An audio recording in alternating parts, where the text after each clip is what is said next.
আসসালামু আলাইকুম। মায়াবাই ভৌতিকতার আজকের পর্বে আমি জাহিদ আপনাদের সবাইকে জানাই স্বাগতম। আশা করি আপনারা সবাই ভালো আছেন, সুস্থ আছেন। বরাবরের মতো আজকে বৃহস্পতিবার আমরা মায়ার একক পর্ব নিয়ে আপনাদের সামনে এসে হাজির হয়েছি। আজকের পর্বে আপনারা শুনতে পাবেন দেবের ঘাট নামে একটি ঘটনা। এই ঘটনাটা শুরু 2000 সালের পর থেকেই এবং এই ঘটনাটা শেষটা হয় 2019-2020 সালের সময়, এবং এই ঘটনাটি ঘটে মাসুদ ভাইয়ের সাথে। তাহলে চলুন শুরু করা যাক দেবের ঘাট আজকের পর্বটি।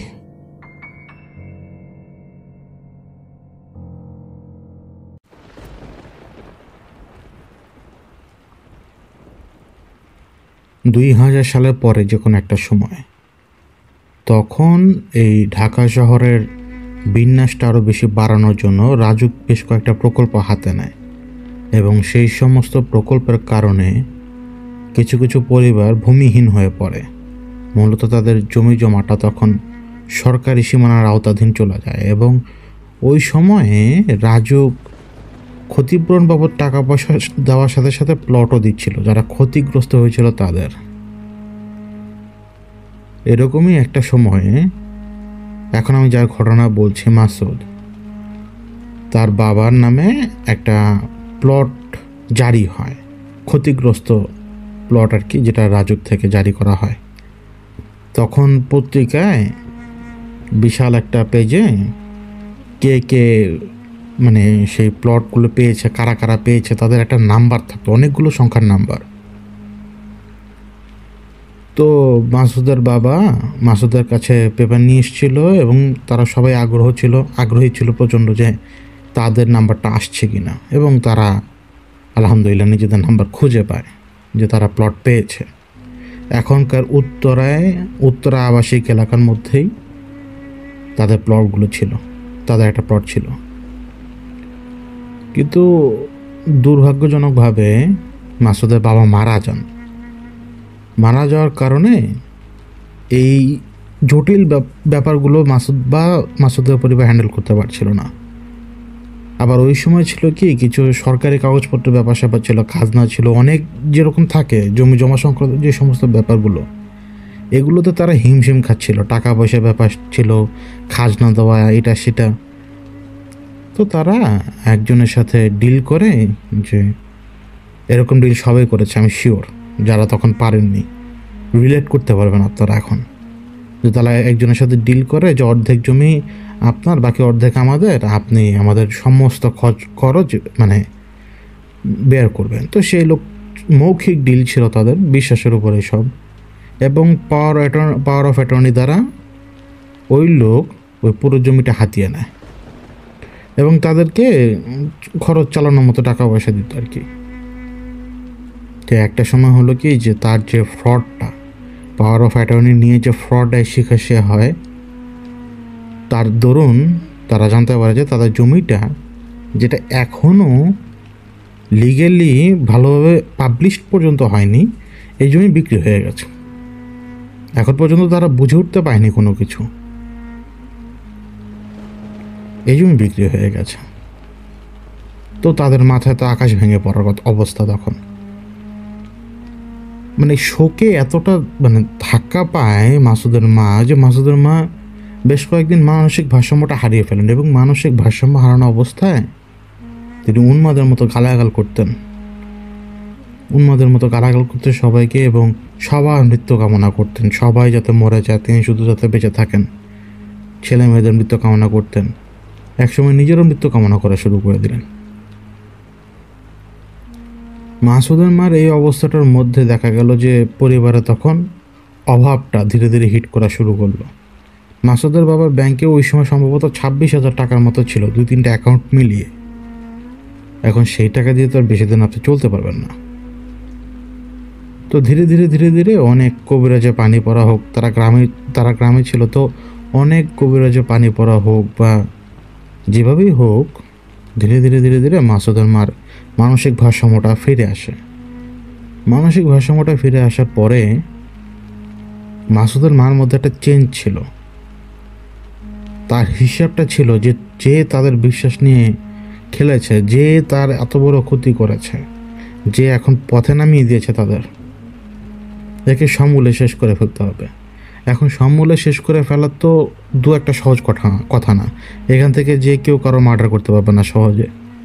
এমনকি বিশ্বাসের কারণে ওই লোক, তার নাম আমি এখন নিচ্ছি না, ওই লোকের নাম মোটামুটি যদি নির্দিষ্ট একটা এলাকায় এসে জিজ্ঞেস করতো সহজে তার ঠিকানা পাওয়া যেত। কিন্তু তারপরও তার মা চাচ্ছিলেন অন্য কিছু, যে সমূলে বিনাশ হবে, খুন করার দরকার নেই, খুন করাবো, অন্যভাবে করাবো।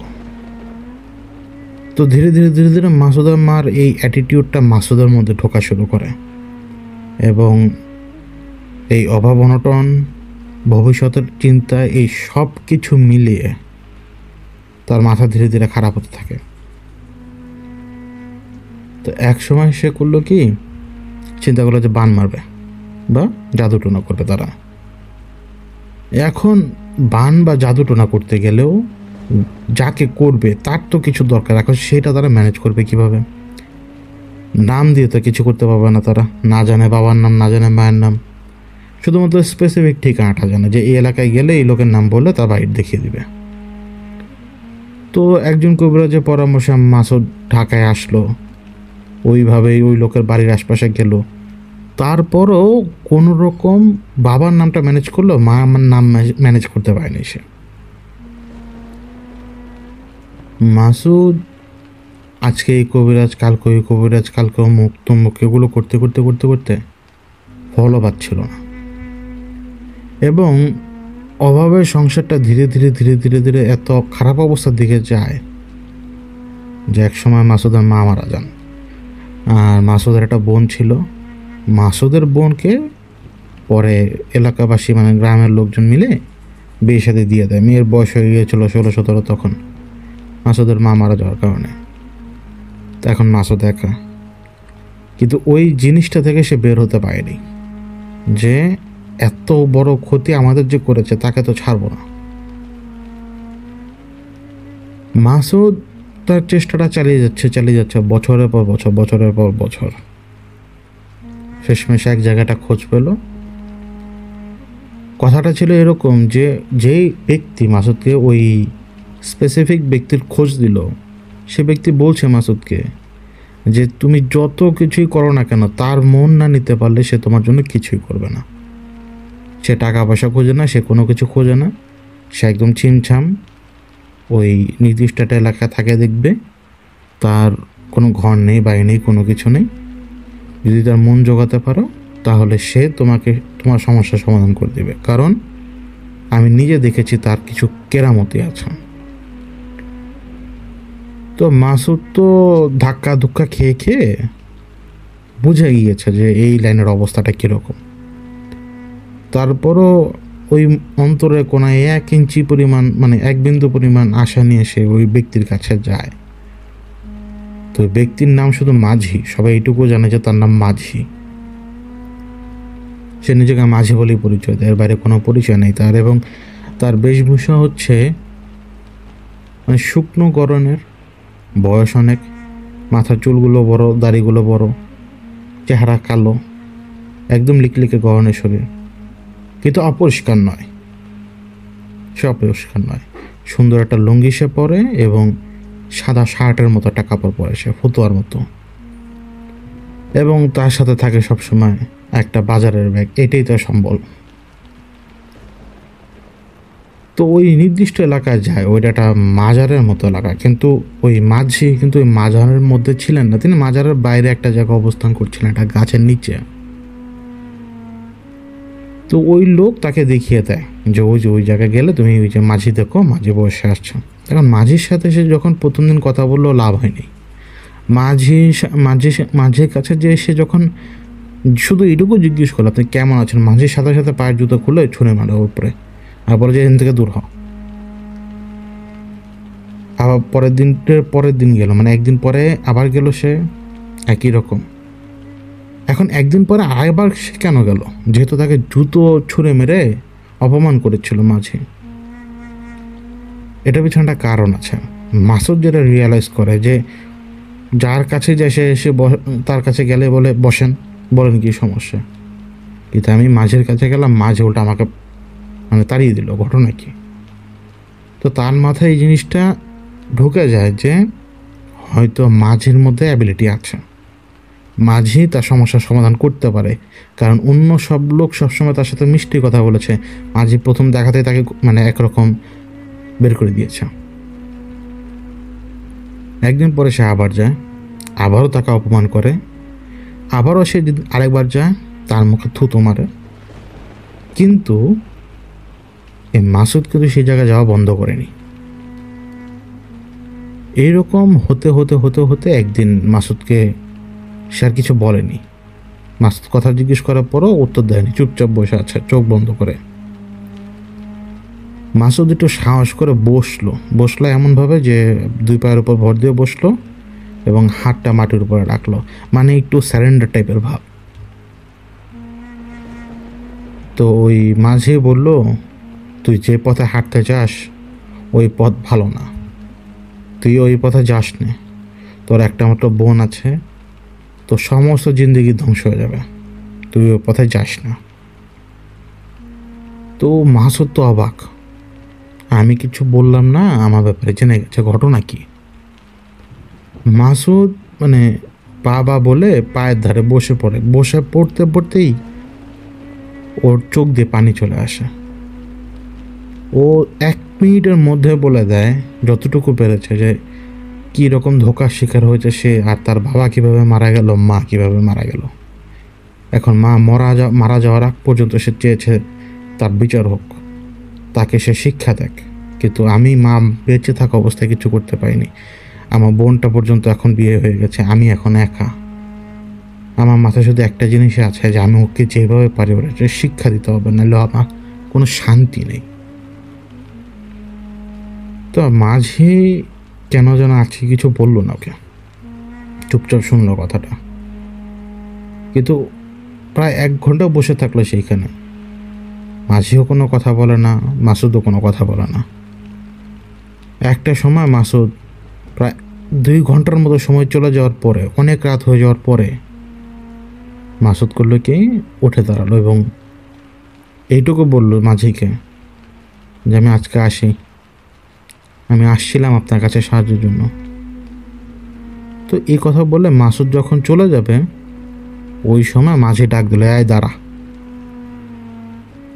তো মাসুদ মানে আগ্রহ নিয়ে আর ঘুরেনি, ওই ক্লান্ত মনেই শুধু জিজ্ঞেস করলো যে জি বলেন।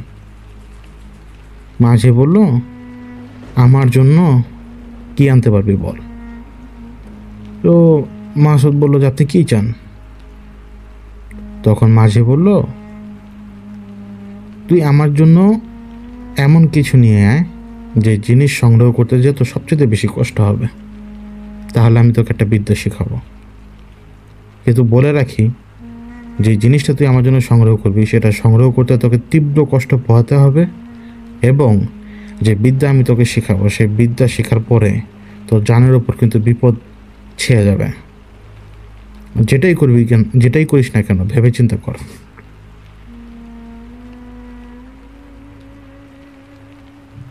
তো মাঝের এই কথা শুনে মাসুদ বলল যে আমি আপনার জন্য কি করবো, আপনি আমাকে সেইটুকু বলেন শুধু। তো মাঝে বলল, তোর ইচ্ছা, তুই কী করতে পারবি কর, কিন্তু সেটা সংগ্রহ করার জন্য তোকে কষ্ট করতে হবে। এখন অনেক কিছু করলো মাসুদ, ওই মানে দুর্গম জায়গা থেকে কিছু জিনিস সংগ্রহ করে এনে তাকে খুশি করানো, কোনো ফুল বা ফল। মাঝে কিন্তু খুশি হয় না। এভাবে 10-12 বার চেষ্টা করার পরে একদিন বিরক্ত হয়ে বলল যে আপনি আমাকে বলে দিন না যে এই কাজটা করে, এই কাজটা না করতে পারলে তোকে আমি কোনো কিছু শেখাবো না।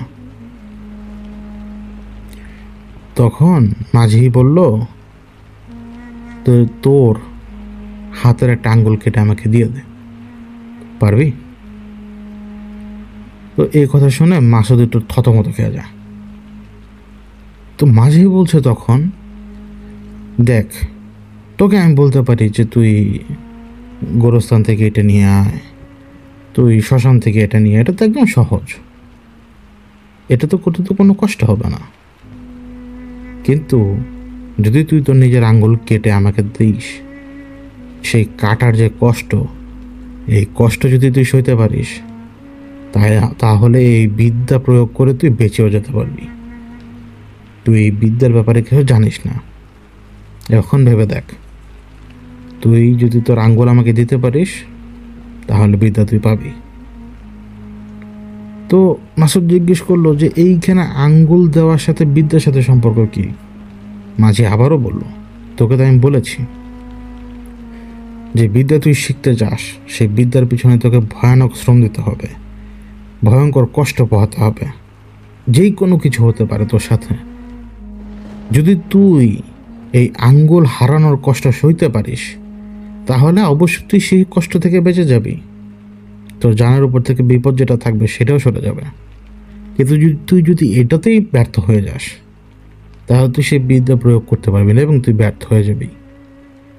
আমি তোর ভালোর জন্যই বললাম, যদি সইতে পারিস তাহলে সব করতে পারবি, সইতে পারবি না কিছু পাবিও না, কিছু করতেও পারবি না। ওই দিনের পরে মাসুদ অনেক চিন্তা ভাবনা করলো কিভাবে সে নিজের আঙ্গুল কাটবে। মানে এটা কিন্তু সহজ কথা না। একবার করেছে কি, মানে গাছের ডালের উপরে, যেটাকে লাকড়ির মতো বলে, আমাদের হাতের মুঠোর মধ্যে চলে আসবে এরকম ডালের উপরে আঙ্গুল মানে এমনভাবে ধরেছে যাতে তর্জনী আঙ্গুলটা সোজা অবস্থা থাকে। মানে সে সাহস করেছে যে দা দিয়ে এক কোপ মেরে ছুটিয়ে ফেলবে, কিন্তু বেচারা জানে ওই পরিমাণ সাহস তো নেই। মনে হয় যে না আমি কোপ দিতে পারবো, কিন্তু ওই দা বাম হাতে তুলে নেওয়ার পরে এমনিতেই 12টা বেজে যায় যে না আমি পারছি না, আমার পক্ষে সম্ভবই না। মানুষের মধ্যে ভয় ধরবে, কিন্তু সেই ভয়টাই কিন্তু এইখানে এসে পাচ্ছে। তারপরও কয়েকবার সে চেষ্টা করলো। একবার সে করেছে কি যে শিলপাটা দিয়ে আঙ্গুল থ্যাতলানোর চেষ্টা করেছে, কিন্তু একটা বাড়ি মেরেই সে নিজে লাফিয়ে উঠেছে ব্যথায়। এবং প্রায় 14-15 দিন বা 20-22 দিনের মতো ওই আঙ্গুল ফুলেছিল, সে কিচ্ছু করতে পারেনি। ওই আঙ্গুলে ব্যথা তার জ্বর এসে পড়েছে। এদিকে সমাধান তো হয় না, এবং এই জ্বর নিয়ে সে যখন মাঝির কাছে পর্যন্ত গিয়েছিল, মাঝি বলেছে একই কথা, সইতে পারলে কর আর সইতে না পারলে করিস না। তো একদিন, ওই দিন হচ্ছে তার মায়ের মৃত্যুবার্ষিকী। তো কোনো কারণে বোন সেদিন তার সাথে দেখা করতে আসেনি। ধীরে ধীরে বোনও তাকে ভুলে যাচ্ছে। বিয়ে কিন্তু বেশি দিন হয়নি। তো সেদিন সে একা, এবং সারাদিন তার পেটে এক ফোঁটা দানা পানি পড়ে নেই, আর কেউ তার খোঁজও রাখে নেই মাসুদের। এমন না যে মাসুদ ছোট, মাসুদ কিন্তু তখন বড়, 32 বছর বয়সের যুবক। তো ওই দিন সে মানে একটা জায়গায় বসেছিল, যে জায়গাটায় হচ্ছে সুপারি কাটার যে জাতাকল থাকে, ওই জাতাকল তৈরি করার কাজ করছেন কামার। সে ওইখানে বসে ওই শুকনা মুখে ওই আগুনের দিকে তাকিয়ে আছে। মানুষ আর কিছু করতে পারে না যখন তার সেন্স ধীরে ধীরে লোপ পায়। পেটের ক্ষুধা যদি থাকে, ভেতরে যদি ইমানের অবস্থা ভালো না থাকে, তাহলে মানুষ ধীরে ধীরে ধীরে ধীরে ধ্বংসের পথে আগায়। তো মাসুদ কি মনে করে, উঠেই সোজা যে সুপারি কাটার যে জাতাকল থাকে, ছোট আঙ্গুলটা ঢুকিয়ে দিল ডান হাতের, এবং সাথে সাথে এক চাপ বাম হাত দিয়ে। প্রথম কয়েক সেকেন্ড সে কিছু টেরই পায় নাই কী হয়েছে, শুধুমাত্র টের পেল কেমন যেন একটু ঠান্ডা ঠান্ডা লাগে, তারপরে গরম, তারপরেই বিকট ব্যথা আর বিশ্রী অনুভূতি। তো গল গল করে রক্ত পড়ছে। তো কামারের ওই জায়গায় যারা কাজ করছিল ওরা তো পুরোপুরি হাইপার। তারা চট থাপ্পড় তো মারলই, আবার কেউ কেউ কিল ঘুষাও মারলো, কিন্তু আবার ওই হাতটার রক্ত আটকানোর জন্য বেশ কয়েকজন চেপেও ধরেছে, আর সে চিৎকারও করছে মাসুদ। ওই কাটা আঙ্গুলে সে চড়ও খেলো, থাপ্পড়ও খেলো, কিল খেলো, ঘুষি খেলো এবং আরও কয়েকজন লোক তার আঙ্গুল চেপে ধরে রেখেছে, মানে যাতে রক্ত পড়া বন্ধ হয়। আঙ্গুল কিন্তু বিচ্ছিন্ন হয়ে গেছে ছোটটা। ওই যন্ত্রণা আর ওই ব্যথায় তাকে মানে ট্রিটমেন্ট করে দেওয়া হয় ছোটোখাটো।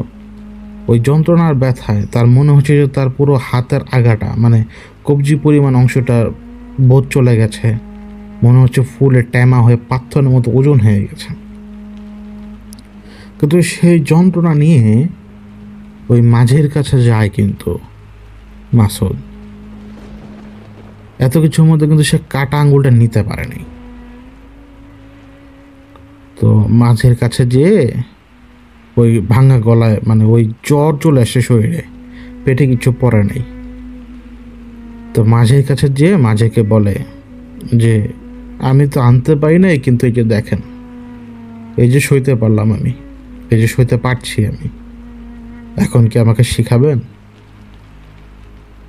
গাছের মধ্যে হেলান দিয়েছিল, গাছের শিকড়ের মধ্যে হেলান দিয়ে শুয়েছিল তখন মাঝে।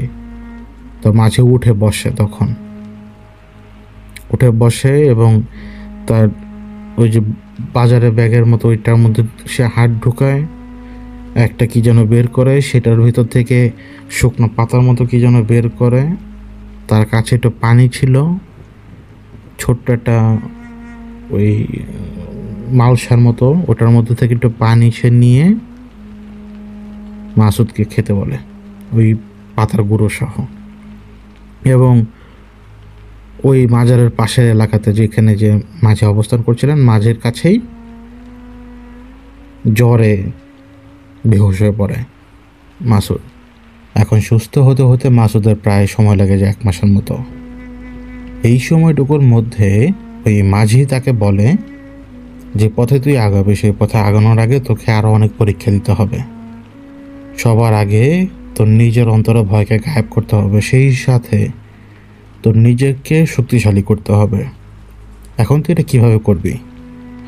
তা হচ্ছে, এখান থেকে অমুক দূর দূরে জঙ্গল আছে, মানুষজন সেখানে যায় না।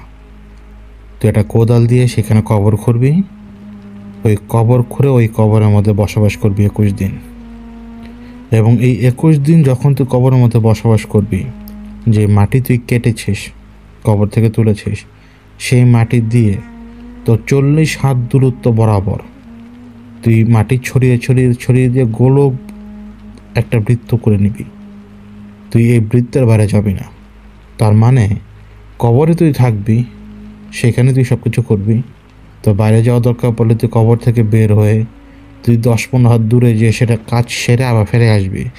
কিন্তু তোর সীমায় থাকবে তোর কবর থেকে গোলাকার আকারে প্রায় 40 হাত, এর বাইরে তুই যেতে পারবি না। এবং তুই অনেক কিছু দেখবি।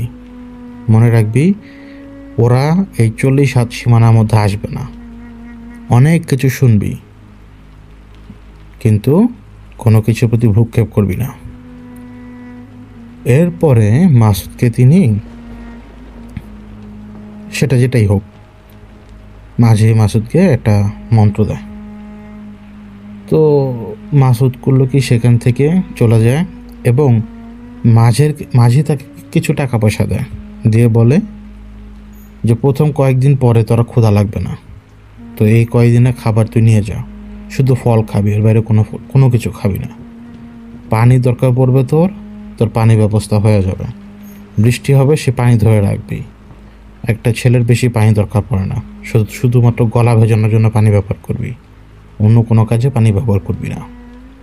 এবং তুই ওই কবরেই থাকবি, ওই কবরেই ঘুমাবি, ওই কবরেই সব কিছু করবি, খাওয়া দাওয়া সব কিছু সেখানে হবে তোর। এবং সেইখানে বসেই রাতে অন্ধকার নামার পরে আমি যে মন্ত্র শিখিয়ে দিয়েছি, এই মন্ত্র শুধু পড়তে থাকবি। দিনের বেলা বের হবি, কিন্তু রাতের বেলা বের হবি না।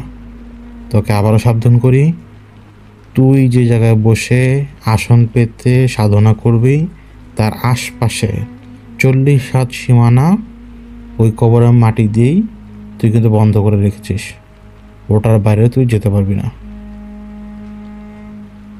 তো মাসুদের তো আর কোনো কিছু করার মতো নেই। তো এর মধ্যে আবার মাসুদ কারাবতী দিকে ছিল, বা সেটা ট্রিক হোক বা যেটাই হোক, সে অদৃশ্য একটা ছোঁয়া পেয়েছিল মাঝির কাছে থাকাকালীন অবস্থায়, যার কারণে মাঝির প্রত্যেকটা কথা তার বিশ্বাসযোগ্য, এবং মাঝি তাকে বেশ কয়েকটা নিদর্শন দেখিয়েছে অদৃশ্যের। এখন সে কবর করবে। এখন একটা মানুষের পক্ষে কবর তা করা সম্ভব না। আনারি মানুষ, তার উপরে তার হাতের একটা আঙুল নেই, এখন পর্যন্ত কিন্তু হাত দুর্বল।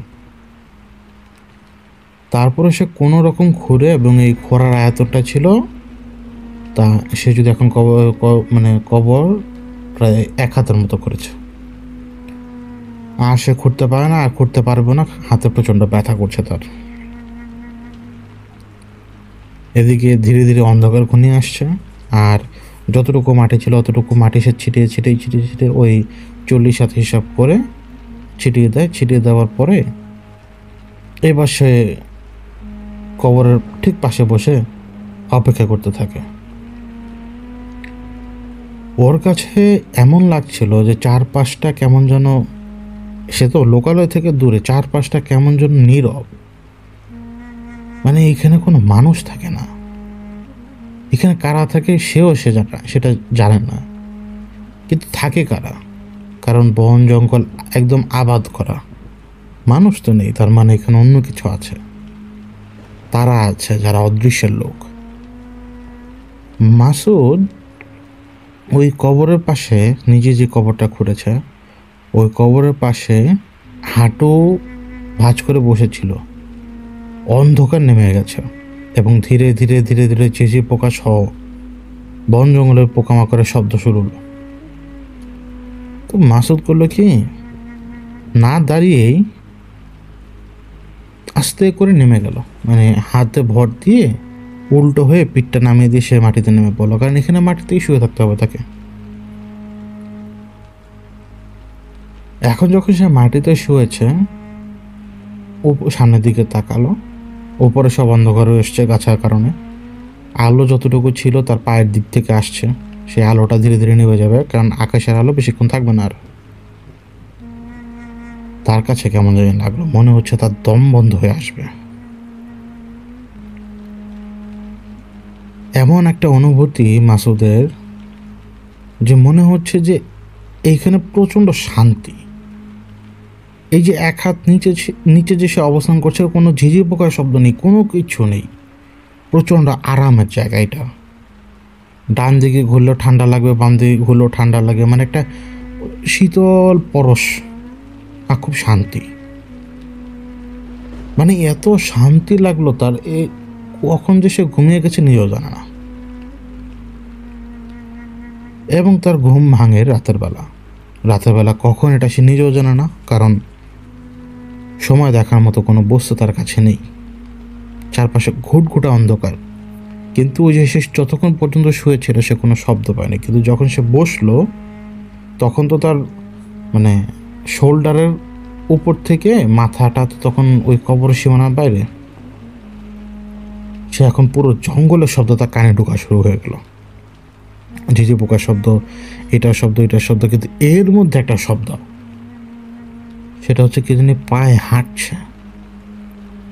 কুকুর, জানোয়ার, বিড়াল না, কিন্তু কে যেন হাঁটছে। আর এই হাঁটার অনুভূতিটা সে অনুভব করছে, মানে সে ঘুরে তাকায়, অন্ধকারের মধ্যেও তাকায়, ওইখানে দেখার মতো তার কাছে কিছু নেই, কারণ ঘুটঘুটা অন্ধকার।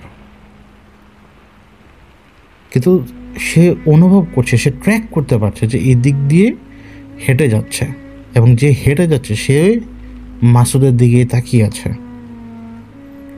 মাসুদের ডান দিক দিয়ে ঘুরে ঘুরে ঘুরে ঘুরে তার নাক বরাবর সোজা রাস্তায় আসলো, তারপর আবার বাম দিকে ঘুরতে ঘুরতে একবারে পুরোপুরি একটা গোলচক্কর দিল সেই অনুভূতিটা, যাকে সে ট্র্যাকও করছে তাকিয়ে তাকিয়ে, কিন্তু তাকে দেখতে পাচ্ছে না।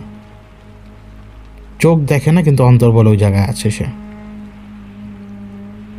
যখন গোলচক্করটা সেই এন্টিটি পুরো করলো এবং অনুভব করলো মাসুদ যে গোলচক্করটা দেওয়া সম্পূর্ণ হয়ে গেছে, এরপরে মাসুদ আর এন্টিটিকে ফিল করে না।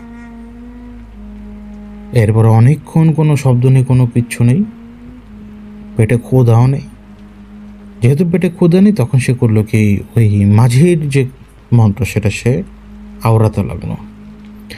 প্রচুর ভুল হওয়া শুরু হয়, মানে সে কোনো কারণ ছাড়াই প্রচণ্ড রকমের ভুল শুরু হয় তার বলা।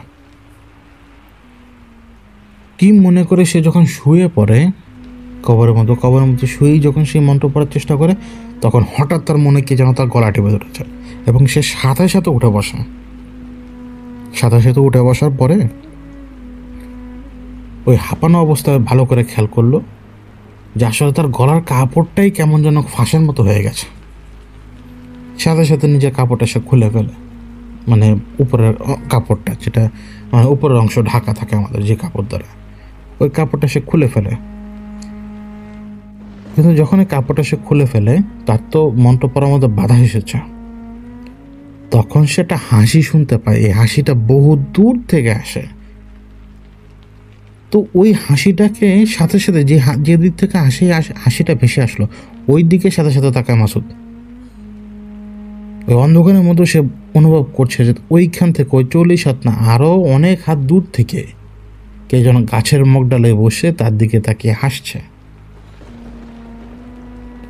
তো মাসুদ ভয় পেলেও তার আবার এই বিশ্বাস ছিল যে 40 হাতের ভিতরে কেউ আসবে না। এখন তো মাসুদ আরও বেশি ইন্সপায়ার হয়ে গেল যে না, হবে, আমি পারবো। এবং তার মাথার মধ্যে একটা জিনিসই কাজ করছিল তখন, ওই লোক যে বেইমানি করেছে, যে সর্বশান্ত করেছে ওদের, ওকে পুরো পরিবার সহ তাকে শেষ করতে হবে।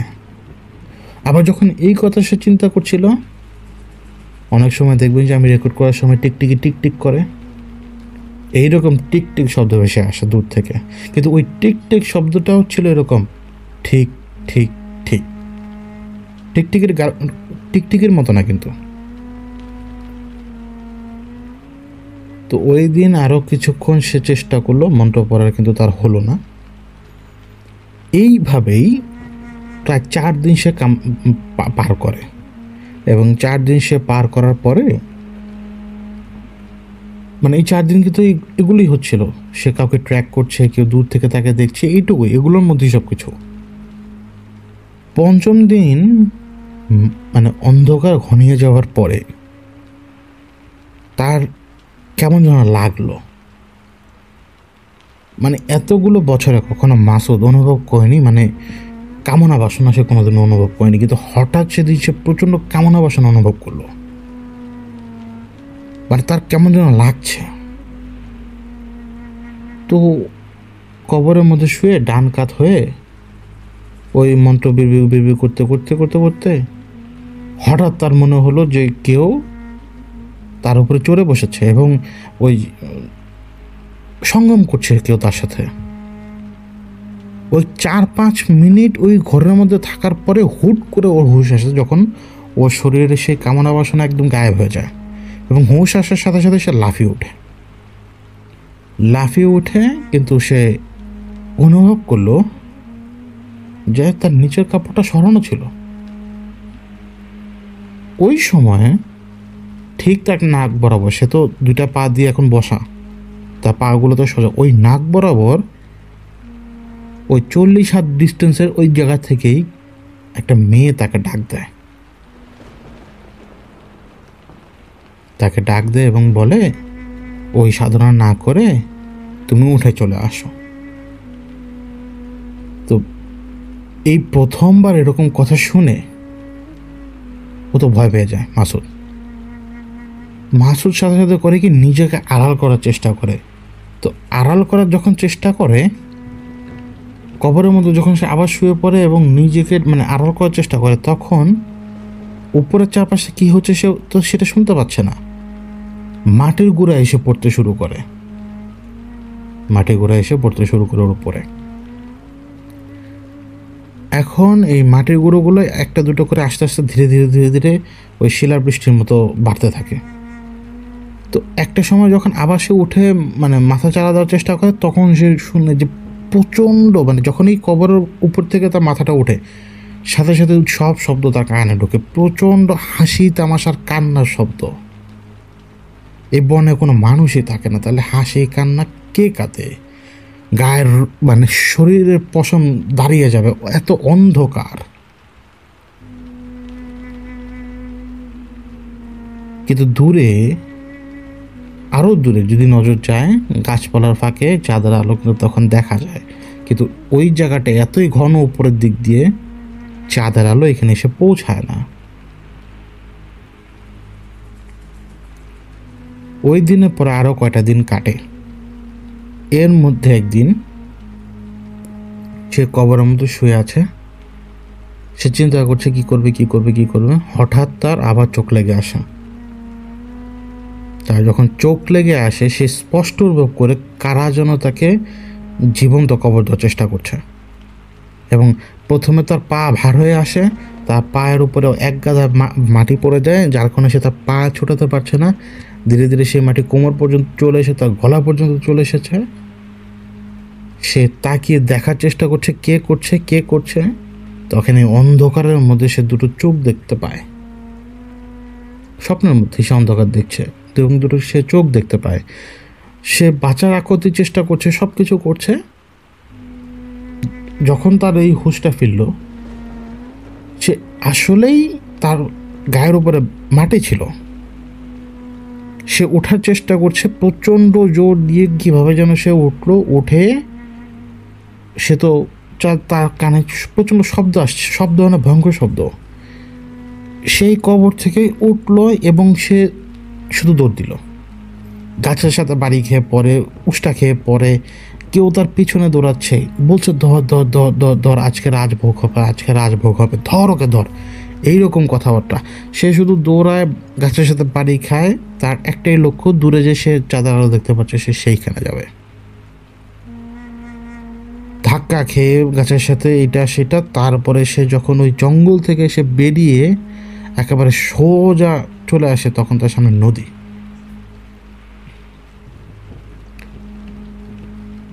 এবং এই নদীর পাড়ে যখন সে চলে আসে, পেছনে জঙ্গলে মনে হলো যে কেউ পেছনে জঙ্গলের ওই জায়গা থেকে মানে তার ছেলের একটা হাসি হাসলো।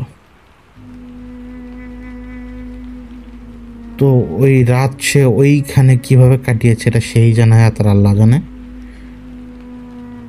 রাস্তা খুঁজে সে পরে যে মাঝির কাছে যে পৌঁছায় এবং মাঝিকে যে বলে, আমি এটা কমপ্লিট করতে পারিনি, আমার এরকম এরকম এরকম। তো মাঝি তাকে বলে যে এখানে তো কমপ্লিট করার কোনো বিষয় ছিল না, বিষয় ছিল যে তুই হ্যান্ডেল করতে পারবি কি না। কারণ তুই যখন মানবের সাথে থাকবি তখন তোর নজর এবং শ্রবণ শক্তি সব মানবের মতো হয়ে যাবে। যখন তুই তাদের এলাকায় থাকবি তখন তোর দৃষ্টিশক্তি বেড়ে যাবে, তোর শ্রবণ শক্তি বেড়ে যাবে। তখন তুই ওদের মতো দেখবি, ওদের মতো শুনবি।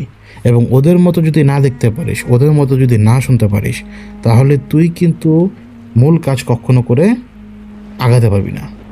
কারণ যখন কোনো ব্যক্তি নিজ উদ্যোগে কোনো কাজ করতে যায়, তাকে সব কিছু ব্যাপারে সাবধানী হতে হয়। কেউ তাকে এসে আগাম খবর দেবে না যে বাছা ওইদিকে তাকাও, ওদিক থেকে কেউ তো তোমার দিকে দৌড়িয়ে আসছে। সেটা কিন্তু তোকেই গ্যাদার করতে হবে।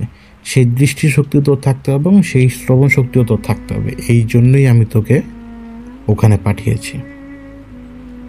আর এই জন্যই তুই প্রথম দিন থেকে তুই অনুভব করতে পারছিলি।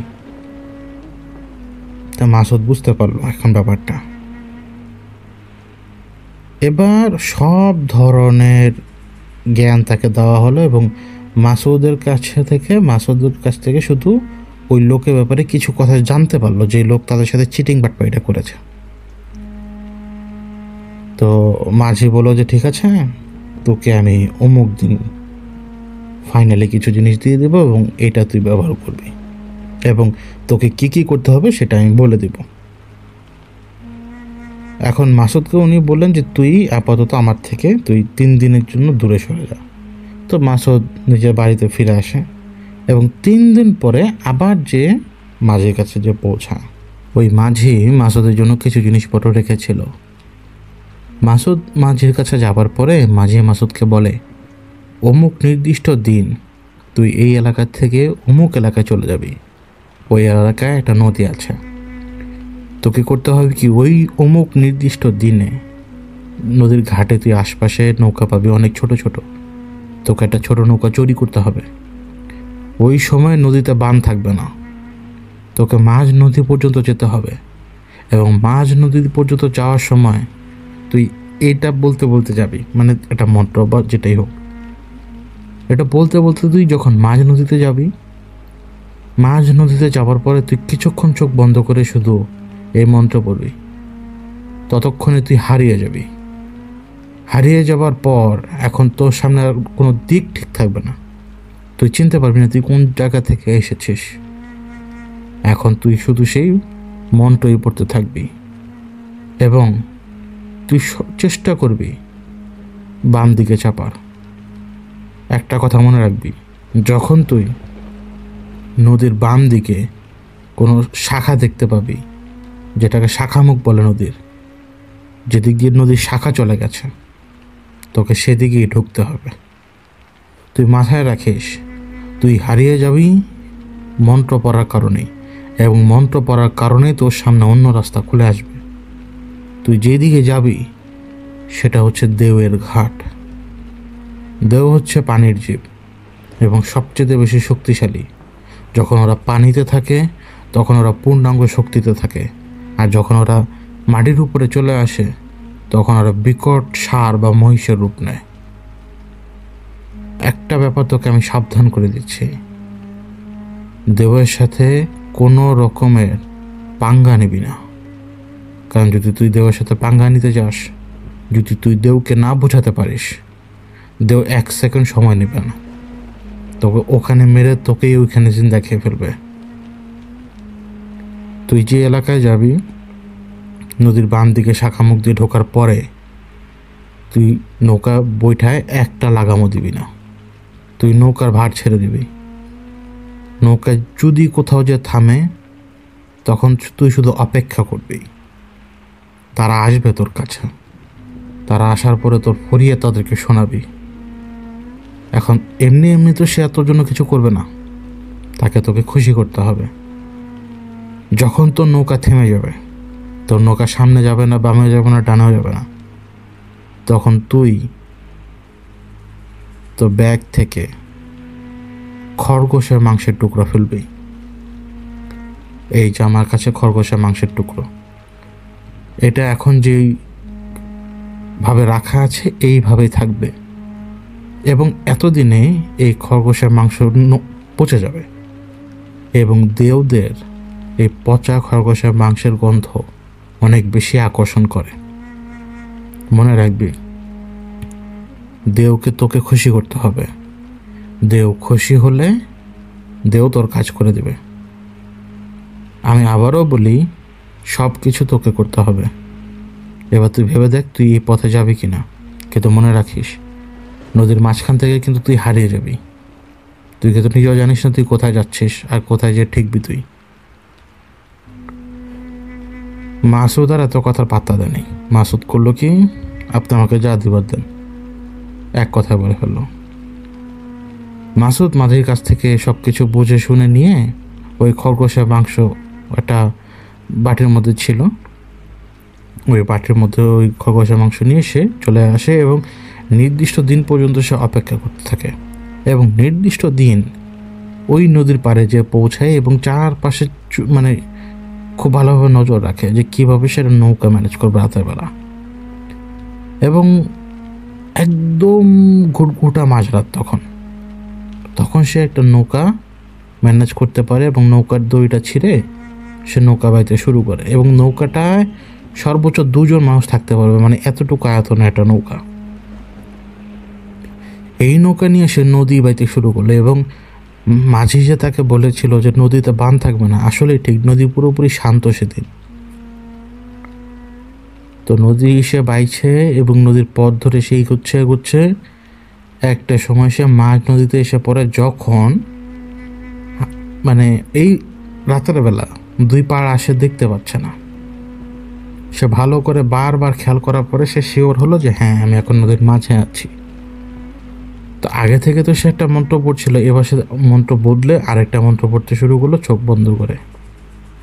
এবার মাসুদ যখন নদীর মাঝখানে অন্য মন্ত্র পড়া শুরু করলো, মাসুদের মনে হতে লাগলো যে তার মাথাটা কেমন যেন ঘোরাচ্ছে, এবং তার এরকম অনুভূতি হলো যে নৌকা সে বসে আছে, ওই নৌকার তল দিয়ে নদীর গভীর থেকে বড় মুখ করে, মানে মুখ হাঁ করে কি যেন একটা ছুটে আসছে, এবং ছুটে এসে একেবারে নৌকার ঠিক তলা, একেবারে তলার কাছে এসে থেমে গেছে। এবং ওই থেমে যাওয়ার পরে চারপাশে যে পানিটা ঢেউ খেলে ওঠে না, ভেতর থেকে ঢেউ চলে এসে যে ঢেউ খেলে যায়, ওই ঢেউটা পর্যন্ত সে অনুভব করে, যে ঢেউটা দিয়ে নৌকা নড়িয়ে গেছে। ওর ওর কলেজে শুকিয়ে যায় ওই মুহূর্তেই। ওই চোখ বন্ধ করা অবস্থায় তার মনে হচ্ছিল যে হাঁ করে আছে, তার হায়ের মানে তার মুখটা এতখানি চওড়া যে সে গিলে ফেলতে পারবে এক্ষুনি পুরো নৌকাটাকে। কিন্তু কোনো রকমের এই ধুকপুকানির মধ্যেও মাসুদ নিজেকে শক্ত করে রাখে এবং অনুভব করতে থাকে যে ধীরে ধীরে ধীরে ধীরে তার নৌকা ঘুরছে। তার মাথা ঘোরানোর আসল কারণ হচ্ছে তার নৌকাটা ঘুরছে ধীরে ধীরে নিজে থেকে। তো চোখ বন্ধ, বডি সেন্স করছে, যে বডি মুভমেন্ট করছে, এই জন্য ব্রেন ভুলভালভাবে ডিটেক্ট করছে সব কিছু। কারণ ব্রেন যদি ভালোভাবে ডিটেক্ট না করতে পারে তখন ব্রেন বমি করিয়ে দেয়, বোঝানোর জন্য যে হয়তো পয়জন জাতীয় কোনো কিছু আমরা খেয়ে ফেলেছি। তো এক সময় যখন সে অনুভব করলো যে ঘোড়াইটা থেমেছে, মানে নৌকার ঘূর্ণিটা থেমে গেছে, সে চোখ খোলার পরে সে আবিষ্কার করলো যে এখন নদীর মাঝখানে সে নেই, কিন্তু সে এমন একটা জায়গায় যে এদিক দিয়ে নৌকাটা একটু ন্যারো হয়ে এসছে, মানে ছোট হয়ে এসছে, দুই পাড়ের আয়তন 50 মিটারের মতো বা আরেকটু বেশি হতে পারে, কিন্তু পাড় দেখা যাচ্ছে দুদিকেই গাছপালা আছে। এখন মাসুদ নৌকা বাইছে, নৌকা ধীরে ধীরে ধীরে বাইছে এবং সে মন্ত্র পড়ছে। কিছুক্ষণ পরে তার সামনে সে দূর থেকেই বুঝতে পারলো যে এই দিকে একটা শাখা ঢুকে গেছে, সামনে বাম দিকে, একেবারে যেভাবে মাঝি বলেছিল সেইভাবে।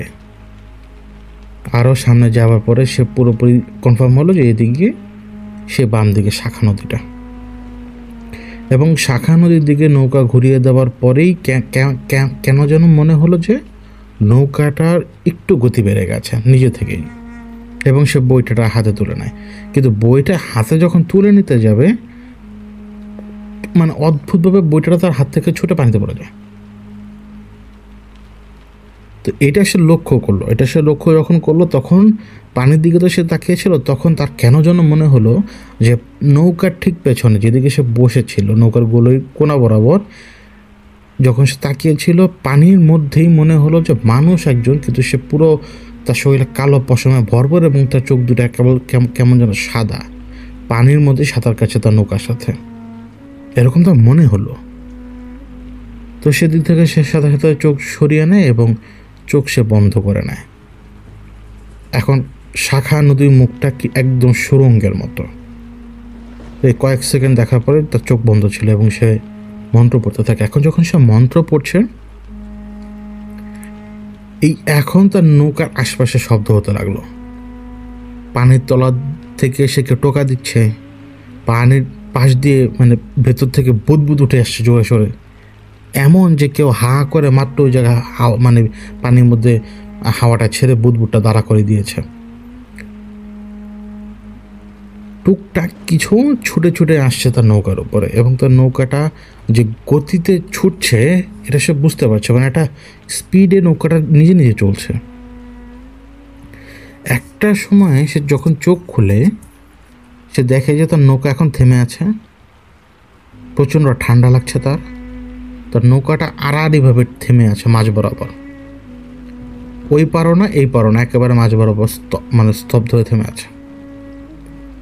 মাঝের কথা মতো এবার সে ওই পচা খরগোশের মাংসের টুকরোগুলো একবারে ঢেলে দেয়। একটা একটা করে দেওয়ার কথা ছিল, কিন্তু সে একবারে ঢেলে দেয়।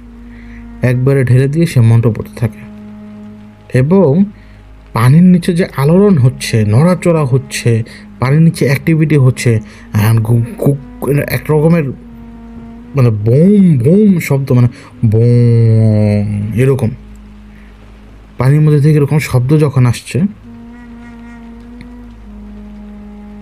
ওর মাসুদের কেমন যেন ভয় লাগতে শুরু করে আরও বেশি। মানে এখন তার ভয়টা এরকম লাগলো যে ওরা কি পানির তল থেকে উঠে এসে এখন আমাকে ছিঁড়ে ফেলে খেয়ে ফেলবে নাকি। তো কিছুক্ষণ পরে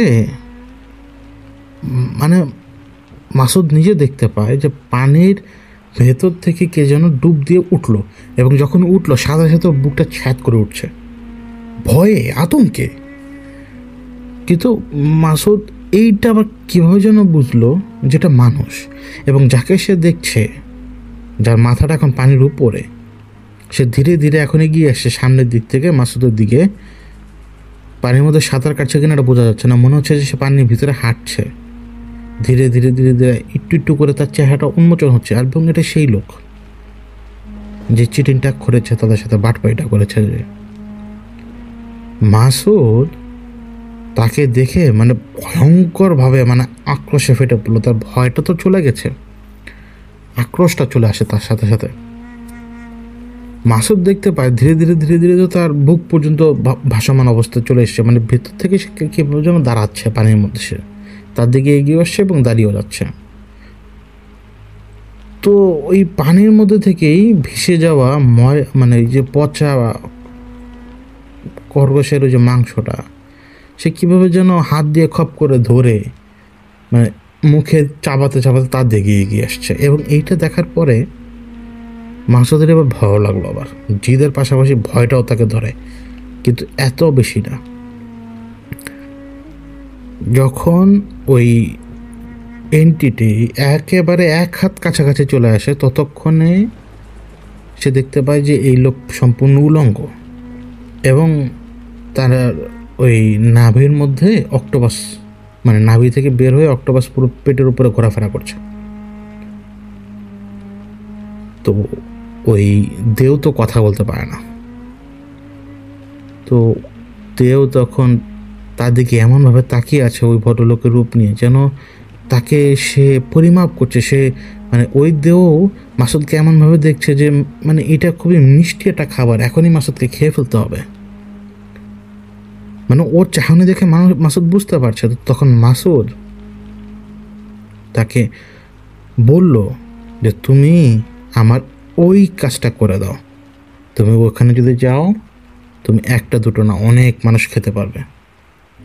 তো এই কথা শুনে ওই দেও মানে বিকট একটা মুখ করে, মানে হাসিও না ভয়ও দেখাচ্ছে না, কিন্তু দুটোই বিকট একটা চেহারা করে, এবং মুখটা এমনভাবে খুলে মাথাটা একটু কাত করে বলে, হ্যাঁ ঠিক আছে আমি যাবো। মানে সে রাজি হয়েছে, এখন বিনিময়ে সে কিছু চায়। এই জন্য সে করলো কি, হাত বাড়িয়ে মানে আঙ্গুলগুলো ভাঁজ করে তালু পর্যন্ত নিয়ে আসে, যেভাবে আমরা ইঙ্গিত দিই না যে কাছে আসো, এরকম একটা ইঙ্গিত দিয়ে সে বোঝালো যে তার কিছু জিনিসের দরকার, তার অবশ্যই কিছু দরকার এখন।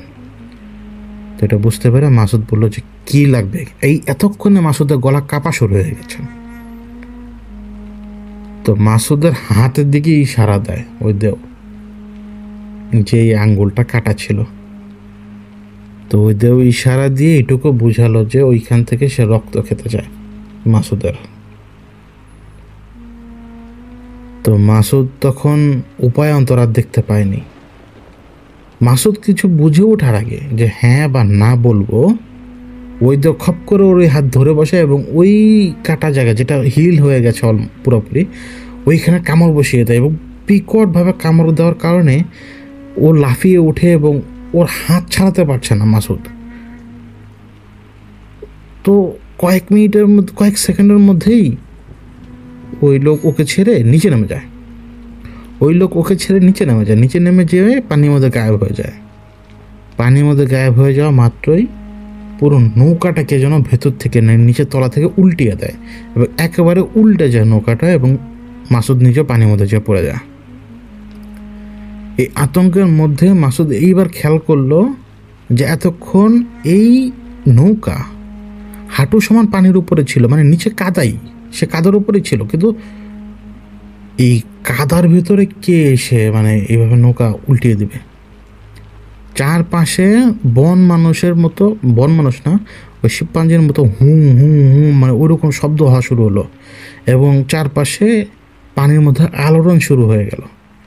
ওই উল্টে যাওয়া নৌকাটা কোনো রকম ভাঁজ করে ওই কাদার মধ্য থেকে নৌকার উপরে উঠে, নৌকা দুই হাত দিলে নৌকার মধ্যে শুয়ে দুই হাত দিয়ে ঠেলে ঠেলে সে সামনের দিকে যেতে লাগলো, এবং এইভাবে যখন সে যাচ্ছে তার চারপাশ দিয়ে উপরে দৌড়াদৌড়ি করছে কারা জানি, এবং হু হু শব্দ হচ্ছে, পেছন থেকে মনে হচ্ছে কে যেন ওকে ধরার জন্য দৌড়ে আসছে।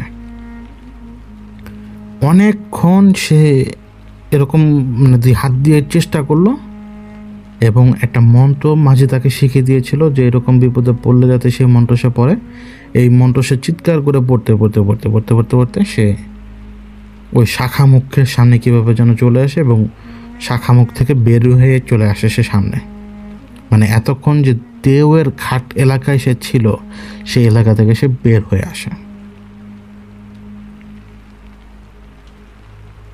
তো সেদিন সে মাঝির কাছে যে পৌঁছায়, সেদিন আর পৌঁছাতে পারে, পরদিন যে পৌঁছানোর পরে সেই কথা বলে, এবং তার হাতের অবস্থা খুব খারাপ, হাতের ওই জায়গাটা কেমন যেন মানে পচন ধরে গেছে এক রাতের মধ্যে, আর প্রচণ্ড ব্যথা। তো মাঝি তাকে বলে নাই এটা কেন হয়েছে, মাঝি তাকে বললো যে এবার তোর কাজ হয়ে যাবে, কিন্তু আসলে কিচ্ছু হয়নি। আমরা যদি কোনো কিছু না বুঝি, আমরা যদি খারাপ কোনো কিছু করার চেষ্টা করি, আমাদের যদি সে ব্যাপারে আগে থেকে কোনো ধারণাই না থাকে, তাহলে সেটা ব্যাকফায়ার হতে পারে। আর এটা তো এমন না যে আপনি মানুষকে দিয়ে কোনো কিছু করাচ্ছেন, মানুষকে দিয়ে কাজ করাচ্ছেন, এটা তো এরকম না। যাদের সাথে আপনি ডিল করছেন তারা তো মানুষই না। এখন সে কি আপনার ভাষা বোঝে কি না সেটাও তো আসল। ধীরে ধীরে ধীরে ধীরে মাসুদের অবস্থা খারাপ হতে লাগলো। ওই প্রচণ্ড জ্বর আসে তার, এবং এত বেশি খারাপ হয়ে যায় অবস্থা তার হাতের, যে হাত পুরো ফুলে যায় এবং সে হাত থেকে কন্টিনিউ পুঁজ পড়তে শুরু করে। এদিকে মাসুদ খেয়াল করলো যে ওই লোকের কোনো কিছু হবার খোঁজ খবর আসে নাই, মানে ওই লোকের কিছু হয়েছে যে এরকম কোনো কিছু না। তো সে বিরক্ত হয়ে মাঝির কাছে যেয়ে একদিন বলে যে এইটা কেন, মানে কি মানে হচ্ছে না কেন। তো মাঝি আবার সেইটা তো সব কথা তার কাছে জিজ্ঞেস করে যে কি হয়েছিল। তো সে হুবহু বললো একই কথা। তো মাঝি আবারও চুপ হয়ে গেল কথাগুলো শুনে। তো এবার অনেক পিড়াপিড়ি করার পরে মাসুদ যখন মাঝিকে অনেক বেশি চাপ দিল, মাঝি তখন তাকে বললো যে তুই চলে যা এখন, তোর দ্বারা ভুল হয়ে গেছে। ওই দেও তোর কাটা আঙ্গুল দেখে তোর ওই কাটা আঙ্গুলে কামড় দিয়ে তোর যা ক্ষতি করা করে ফেলেছে। তুই চেয়েছিলে একজনের ক্ষতি করতে, কিন্তু ক্ষতি হয়ে গেছে আরেকজনের। মানে তুই চেয়েছিলি ক্ষতি করতে, আরেকজনের হয়ে গেছে তোর নিজের। তো এই কথা শুনে তো মাসুদ প্রচণ্ডভাবে রেগে যেয়ে মানে যাচ্ছে তাই কথাবার্তা বললো। মাঝি তাকে বললো যে তোর ভুল হয়েছে, তুই তুই একটা একটা করে দিতি, তারপর আরও কয়েকটা কাজ সে করেনি। তো মাসুদ এত কথা শুনতে রাজি ছিল না, মানে এত রাগ এবং এত ক্ষোভ তার উপরে চড়াও হয়। হঠাৎ সে খেয়াল করে যে মাঝি তাকে দেখে, মানে মাঝি তো বসে থাকে সবসময়, সে উঠে দাঁড়িয়ে 2-3 হাত পিছিয়ে যায়, এবং সে এমনভাবে ভাব করে যে সে মানে মাসুদের কাছ থেকে বাঁচতে চাচ্ছে, কিন্তু মাসুদ কিন্তু তাকে মারার মতো কোনো নিয়ত ছিল না। কিন্তু তখনই মাসুদের কেমন যেন প্রচণ্ড রাগ ওঠে, এবং সে প্রচণ্ড শক্তি অনুভব করে নিজের মধ্যে, এবং সে মাঝিকে ধরে প্রচণ্ড ঘুষা মারে, একটা দুটো না অনেকগুলো। এরকম মারতে মারতে মারতে মারতে তার নাক পুরো ভেঙে ফেলে, এবং মুখের পুরো ঠোঁটের অংশগুলো পুরো চ্যাপ্টা করে ফেলে। এবং সে যখন রিয়েলাইজ করে যে সে তাকে ভালোভাবে পিটিয়েছে, মানে গুরুতর আহত করেছে, সেখান থেকে মাসুদ দৌড়ে পালিয়ে যায়। ওই ভাঙা হাত, ওই কাটা হাত দিয়ে সে ঘষিয়েছে মাঝিকে। তখন সে কোনো ব্যথাই অনুভব করেনি। এখন যখন সে পালাচ্ছিল, তখন তার কাছে মনে হচ্ছিল যে সে পুরো দুনিয়া জয় করে ফেলেছে, এবং সে দৌড়াচ্ছে প্রচণ্ড জোর তার গায়ে। তো সেদিনের পর থেকে মাসুদের এই হাতের অবস্থা ধীরে ধীরে ধীরে ধীরে খারাপ হতেই থাকে, এবং এক সময় ইনফেকশনের কারণে মাসুদের ওই কবজির কিছু অংশ সহ কেটে ফেলতে হয়। কারণ ইনফেক্টেড অবস্থায় মাসুদ রাস্তায় পড়েছিল, কিছু লোক তাকে নিয়ে হাসপাতালে ভর্তি করে, এবং সরকারি হাসপাতালে তার ট্রিটমেন্ট ওইভাবেই হয়, এবং সে তার কবজির উপরে কিছু অংশটুকু হারিয়ে ফেলে। কিন্তু ঘটনা এখানে শেষ না। ওই কাটা হাত নিয়ে কিন্তু মাসুদ তখন প্রচণ্ড রকমের কষ্টের মধ্যে। এর মধ্যে একদিন রাতের বেলা সে যখন ঘুমাচ্ছিল, তার ঘুম ভাঙে সে মাঝিটাকে ডাকছে, মাসুদ মাসুদ বলে ডাকছে তাকে। এবং মাঝির ডাকটা ছিল এরকম যে প্রচণ্ডভাবে ব্যথায় কাতর। যখন তার ঘুম ভাঙে, মাসুদের যখন ঘুম ভাঙে, মাসুদ তখন দেখতে পায় যে মাঝি তার সামনে পড়ে আছে এবং মাঝির উপরে দানবের মতো একটা আকার, মানুষের মতোই সাইজ তার, কিন্তু সে সম্পূর্ণ দানবের মতো দেখতে, তার পুরো শরীর লোমশ। সে অনবরত ঘুষি মারছে মাঝিকে, এবং একবার ঘুষি মারে একবার টেনে তোলে, একবার ঘুষি মারে একবার টেনে তোলে, এবং প্রত্যেকবার ঘুষি যখন মারে সে মাঝিকে, মাঝি পুরো শরীরটা মাটির মধ্যে চেপে যায়। এইভাবে ঘুষাতে ঘুষাতে রীতিমতো থেতলে নাকের নিচের অংশ থেকে সম্পূর্ণ হাড় আলগা করে ফেলে। এবং যখন এই হাড়টা আলগা করে ফেলে, তখন মাসুদকে মাঝি বলে যে, দেখ মাসুদ কি করছে আমার সাথে, দেখ তুই আমাকে বাঁচা। মাসুদ তখন থতমত খেয়ে গেছে, ঘুম থেকে উঠে এসে দেখছে এই ঘটনা তার ঘরের মধ্যে ঘটছে, এবং ওই দানব মানে ঘুষি মেরেই যাচ্ছে, সে থামছে না। দানবে ঘুষি থামার কোনো লক্ষণ নেই। এদিকে মাসুদ দেখতে পেল যে ওই দানবটা হুট করেই ওই মাঝির উপরে বিলীন হয়ে গেল। যেভাবে ধুলোর একটা স্ট্রাকচার যদি হুট করে বিলীন হয়ে যায়, পড়ে যায়, তাহলে তো সেটা মিশে যাবে। এইভাবে হুট করে সেই দানবটা বিলীন হয়ে যায় মাঝির উপরে। এবং যখন মাঝির উপরে বিলীন হয়ে যায়, মাঝিকে মাসুদ দেখতে পায় যে সে মাঝি উঠে বসছে। ওই একইভাবে নাকের মাঝখানটা ভেঙে আলাদা হয়ে গেছে, মানে চোয়ালের উপরে অংশ তখন আলাদা তার। মাঝি এবার তাদেরকে হেসে তাকিয়ে বলে, তুই তো আমাকে রেখে চলে এলি, বিদ্যা শিখবি না? এইটুকু বিদ্যা দিয়ে কি তুই সামনে এগোতে পারবি? চল, তুই আর আমি মিলে মানুষ মারতে শুরু করি। তুই আমাকে এনে দিবি আর আমি মারবো। চল, আগে ওই লোকটাকে যে খুন করি, যে তোকে সর্বস্বার্থ করেছে, তারপর তার স্ত্রীকে খুন করব, তারপর তার সন্তানদেরকে খুন করব, এরপরে এক এক করে যতজনকে মনে যাবে শুধু খুন করব। এই কথা বলতে বলতে কিন্তু মাসুদের দিকে মাঝি ওই ফ্লোরে নিজেকে টেনে হিঁচড়ে নিয়ে এগিয়ে আসছিল। টেনে হিঁচড়ে সে তাকে নিচে এগিয়ে আনছে তার দিকে। মাঝির এই রূপ দেখে মাসুদ কাঁপছে, থরথর করে কাঁপছে। এমনিতেই শরীর খারাপ, মাসুদ থরথর করে কাঁপছে তখনও। মাঝি ধীরে ধীরে নিজেকে টেনে তুলে, এমনভাবে টেনে তুলে যেন সে শূন্যেই ভেসে উঠেছে, নিজেকে সে দাঁড় করাতে পারেনি, শূন্যেই সে ভেসে উঠেছে এরকম। এবং মাঝি তখন খুব বিশ্রীভাবে তার দিকে হেসে তাকিয়ে বলে, কি রে, আমাকে দেখে তো ভয় লাগছে? আমি তো তোর গুরু, তুই আমার শিষ্য, ভয়ের কি আছে? দেখ, আমি তোকে বলেছিলাম, তুই আমাকে ঠিকই তোর আঙুলটা কেটে এনে দিয়েছিস, পরীক্ষায় পাশ করেছিলি। চল, তুই আমাকে একটা পরীক্ষা দে আমাকে একটা পরীক্ষা। আচ্ছা, তুই পরীক্ষা দিতে পারবি না? আচ্ছা, তোর হয়ে আমি একটা পরীক্ষা দিই। আমি আমার চোখের মণিটা খুলে তোর হাতে দিয়ে দিই। তো এই কথা বলে মাঝি নিজের আঙ্গুল চোখের কোটরের ভিতরে ঢুকিয়ে বিশ্রীভাবে রক্ত টক্ত বের হয়ে সে নিজের চোখটা খুঁড়ে বের করে নিয়ে আসে এক আঙ্গুলের উপর দিয়ে। এবং পট করে যখন বের হয়ে আসে, ওই সাদা চোখের পেছনের নাড়িগুলো দেখার পরে সে মাঝি নিজেই অভিভূত হয়ে যায়।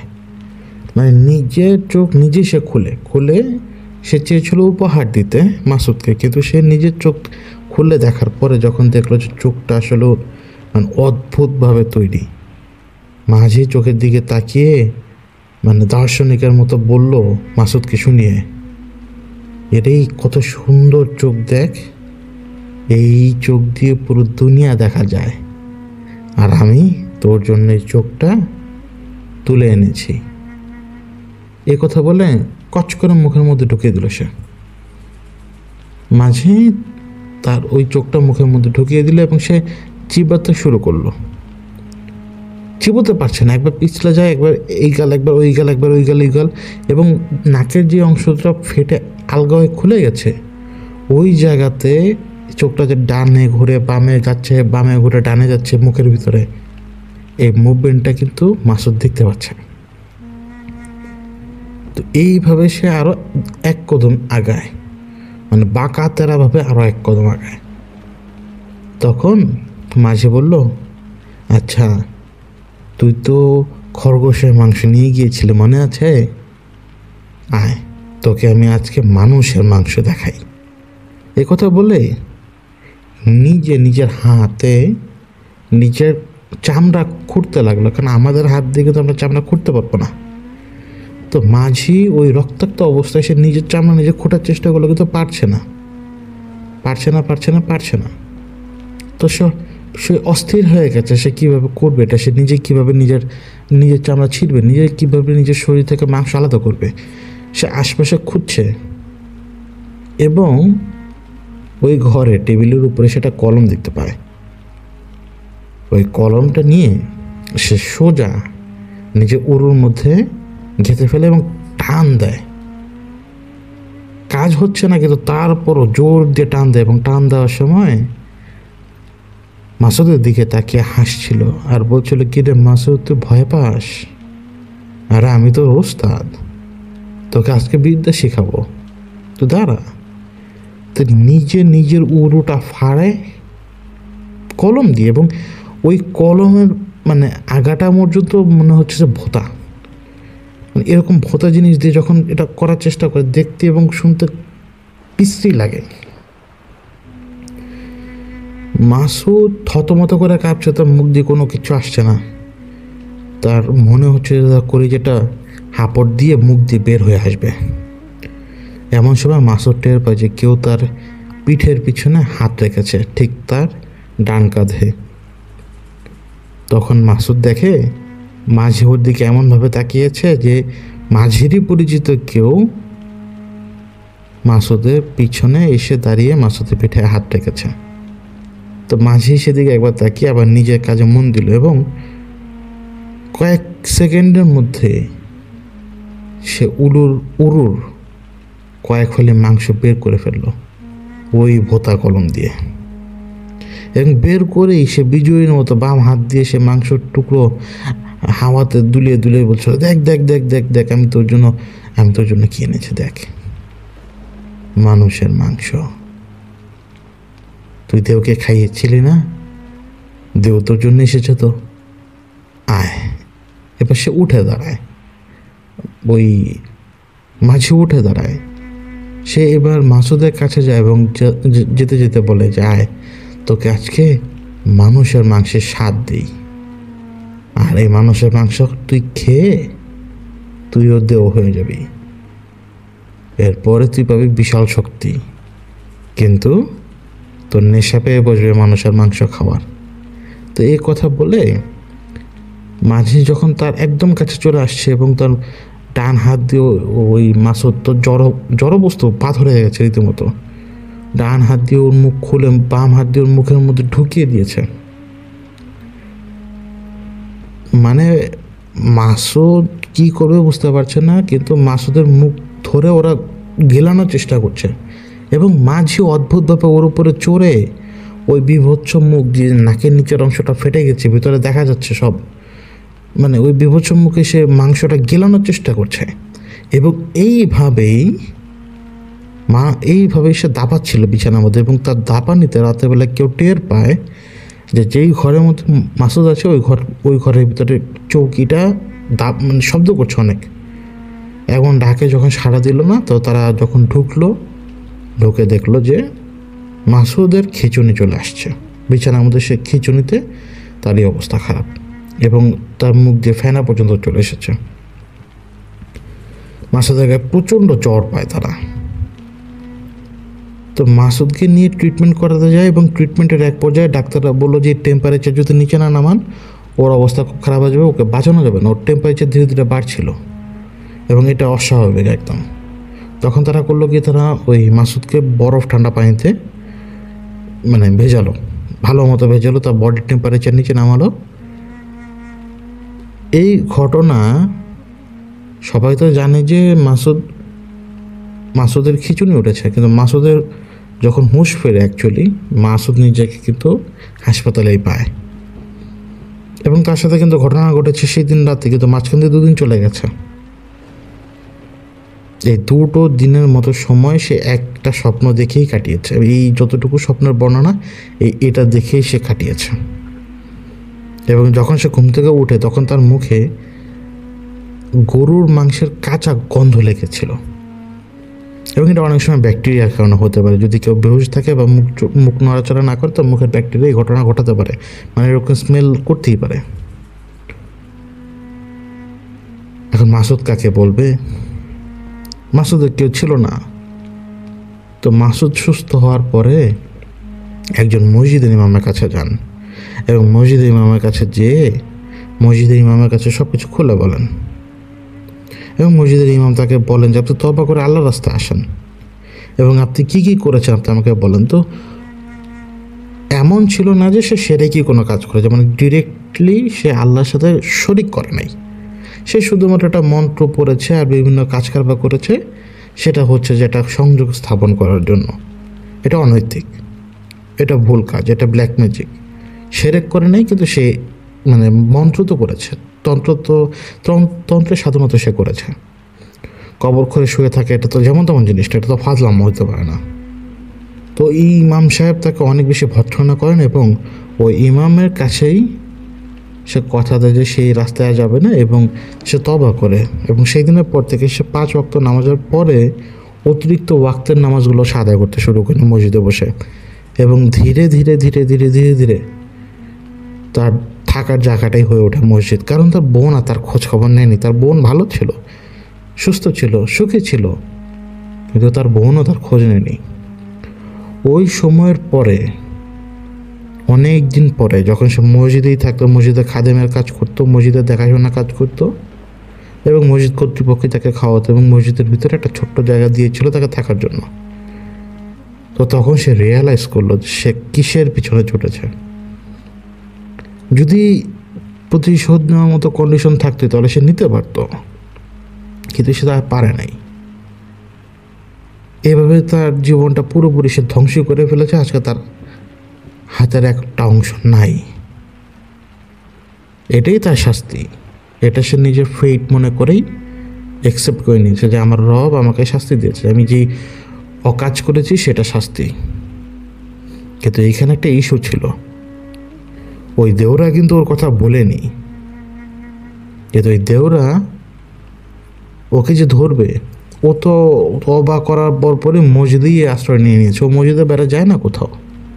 ও ম্যাক্সিমাম করতে গিয়ে মসজিদের ছাদের উপর যে বসে হয়তো বিকেলে একটু সূর্যের আলোটা দেখতো অথবা অন্য কিছু করতো, বাইরে কেউ সাথে মিশতো না।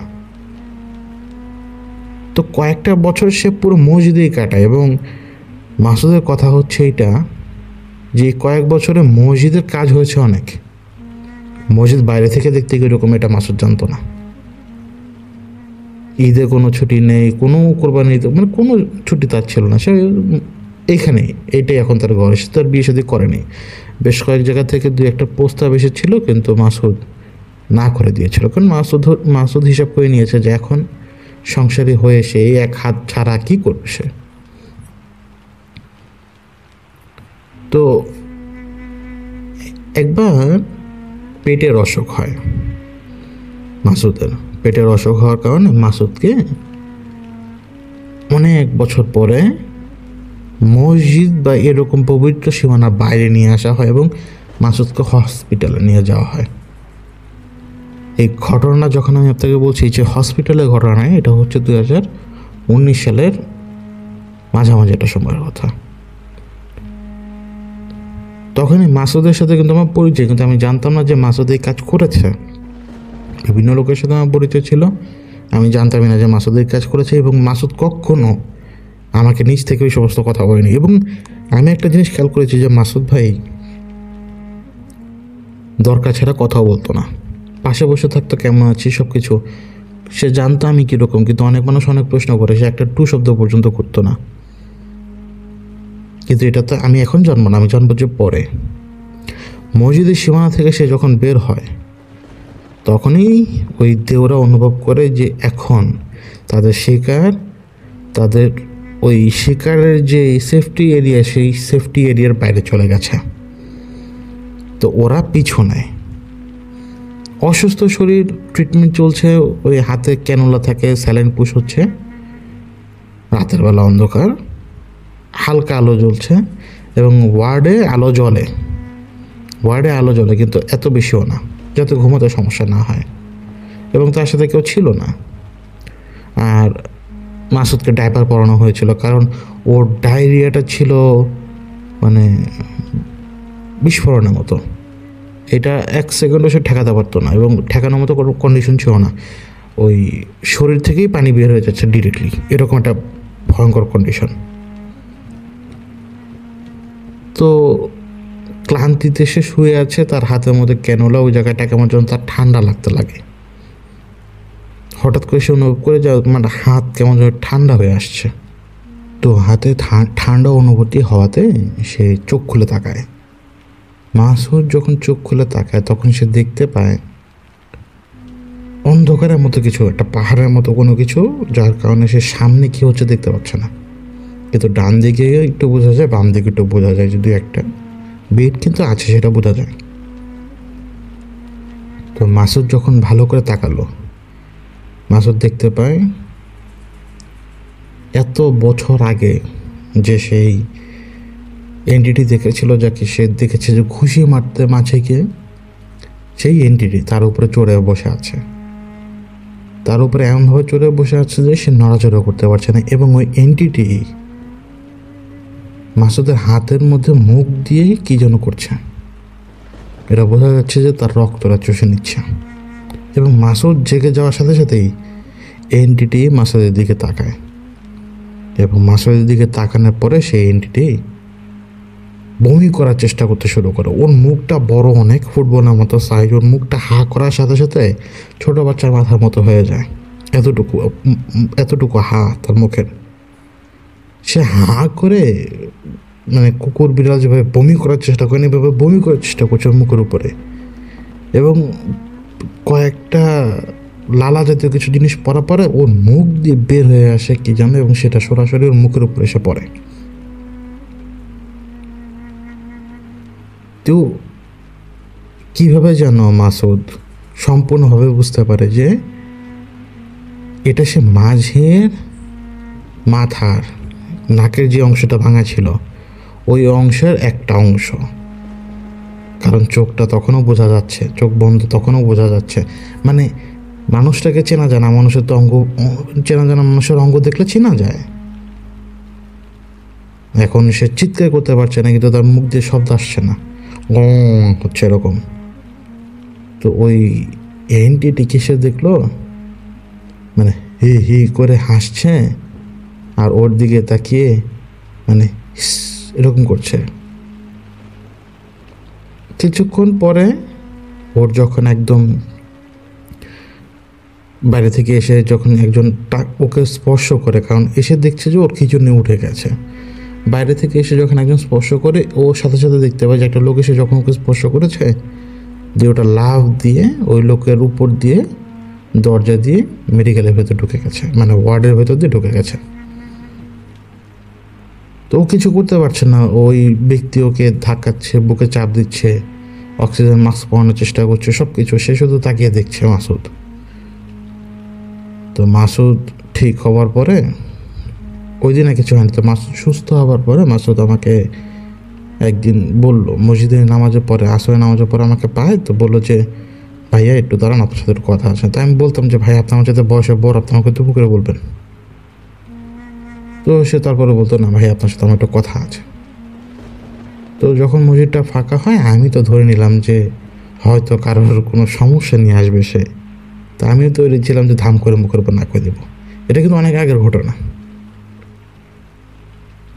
তো যখন মাসুদ আসলো, মাসুদ এসে বসলো এবং সে বলল যে আমি আপনাকে কিছু কথা বলবো, আপনি রাগ করবেন না, আপনি আমার কথাগুলো শুনবেন।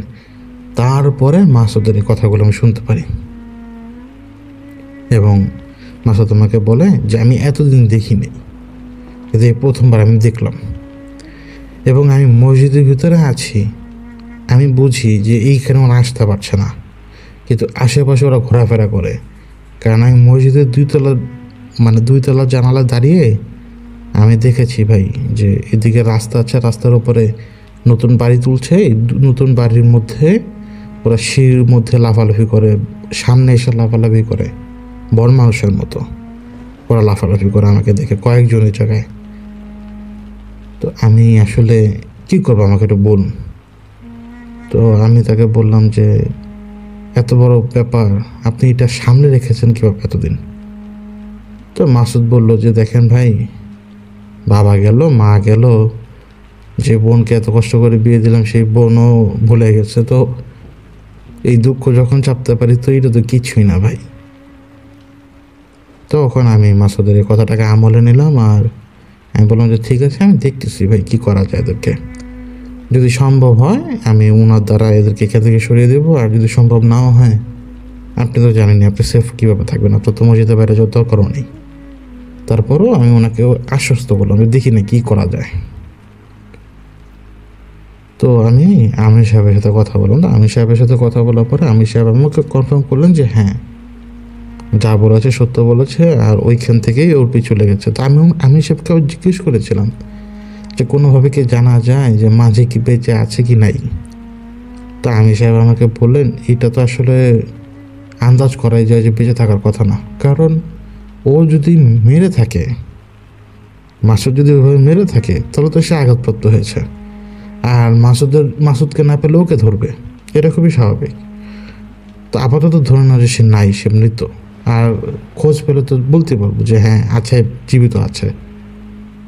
তো আপাতত এইভাবে ধরে নাও যে সে নেই, এবং তোমাকে ওর যদি উপকার করতেই চাও তাহলে তোমাকে একটু বেশি পরিমাণ কষ্ট হবে। এখন ও তোমাকে কোনো রকম হেল্প করতে পারবে না, কিন্তু তোমাকে ঠিকই ওই দেওয়ের ঘাটে যেতে হবে। যেই ঘাটের থেকে সে দেও তুলে নিয়ে আসছে সেই ঘাটে যেয়ে ওদেরকে ওই ঘাট থেকেই সরিয়ে দিতে হবে। আমরা যদি ওদেরকে ওই ঘাট থেকে সরিয়ে দিই তাহলে ওরা আর এদিকে আসতে পারবে না, ওদের টেরিটরি আলাদা। তো আমি বললাম যে আমি এত বড় রিস্ক নিয়ে নিব কোনো কারণ ছাড়াই, ও একটা কথা বললে আর আমি দূর দিয়ে চলে যাবো? তা আমি সাহেব আমাকে বললাম যে এটা সম্পূর্ণ তোমার ব্যাপার। তারপরও আমি আরও কিছুদিন পরে ঠিক করলাম যে আচ্ছা ঠিক আছে, কোনো সমস্যা নেই, আমি যাব। তো আমি সাহেবকে বললাম যে আমি যাব, এবং আমি আগে জিজ্ঞেস করলাম যে ওই নদীটা কোথায়, কারণ আমি প্রথমবার শোনার পরে খেয়াল করিনি যে সে কোন নদীর কথা বলেছে। তো আমি নদীর ঠিকানা নিলাম, ওই রাস্তাটার ঠিকানা নিলাম, এমনকি ওই মাজারের ঠিকানাও নিলাম, বাই চান্স যদি মাছিকে পাওয়া যায়, বাই চান্স। তো আমি সব ঠিকানা গ্যাদার করে একদিন বের হলাম, সাথে একজনকে নিয়ে বের হলাম। কিন্তু তাকে নিয়ে কিন্তু আমি আবার আমার মূল কাজে যাব না, তাকে নিয়ে আমি বেরিয়েছি মূলত ইনফরমেশন গ্যাদার করার জন্য, যে ফার্স্টে আমি যাবো যে মাজার এলাকাতে জানার জন্য যে আশেপাশে মাঝে আছে কি না। যদি মাঝিকে ট্র্যাক করা যায় তাহলে তো ভালোই, আর না করতে পারলে তো কিছু করার নেই, তখন আমাকে ওই রাস্তায় যেতে হবে। এখন ওইভাবে তো আমার পক্ষে হারানো সম্ভব না, এটা একটু কঠিন। যদি সোর্স না থাকে তাহলে তো ওইভাবে খুঁজে পাওয়া সম্ভব না, যে হারিয়ে যাবো আর একটা জায়গা খুঁজে পাবো, এটা তো সম্ভব না আরেকজনের পক্ষে। কিন্তু আমি সাহেবরা তারা খুঁজতে পারে যে কোন জায়গায় এক্স্যাক্ট কোন জায়গায় ওরা আছে, তো উনি ওনার মতো খুঁজছেন। তো উনি ওনার মতো খুঁজতে গেলে দেখা গেল যে উনি হয়তো 1 মিনিটে খুঁজে বের করতে পারবেন, আবার 1 মাসও পারবেন না, যেটা তাকদীরে যেভাবে থাকে। তো আমি একজন পরিচিত ব্যক্তিকে নিয়ে ওই এক্স্যাক্ট এলাকার মাজারের কাছে যাই। এখন একজন মানুষকে খুঁজে বের করার কিন্তু কিছু কায়দা কানুন থাকে।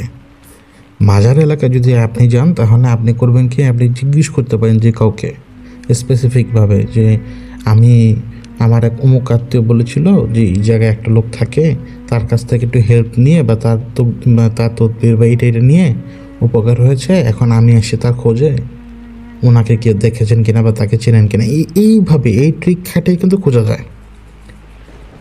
এবং বেশ কয়েকজনকে খোঁজা বলার পরে নতুন নতুন লোকেরা চিনতে পারছিল না, তো পুরাতন লোক খুঁজছিলাম, মানে যারা পুরাতন লোক ওই এলাকার দোকানদার থেকে শুরু করে।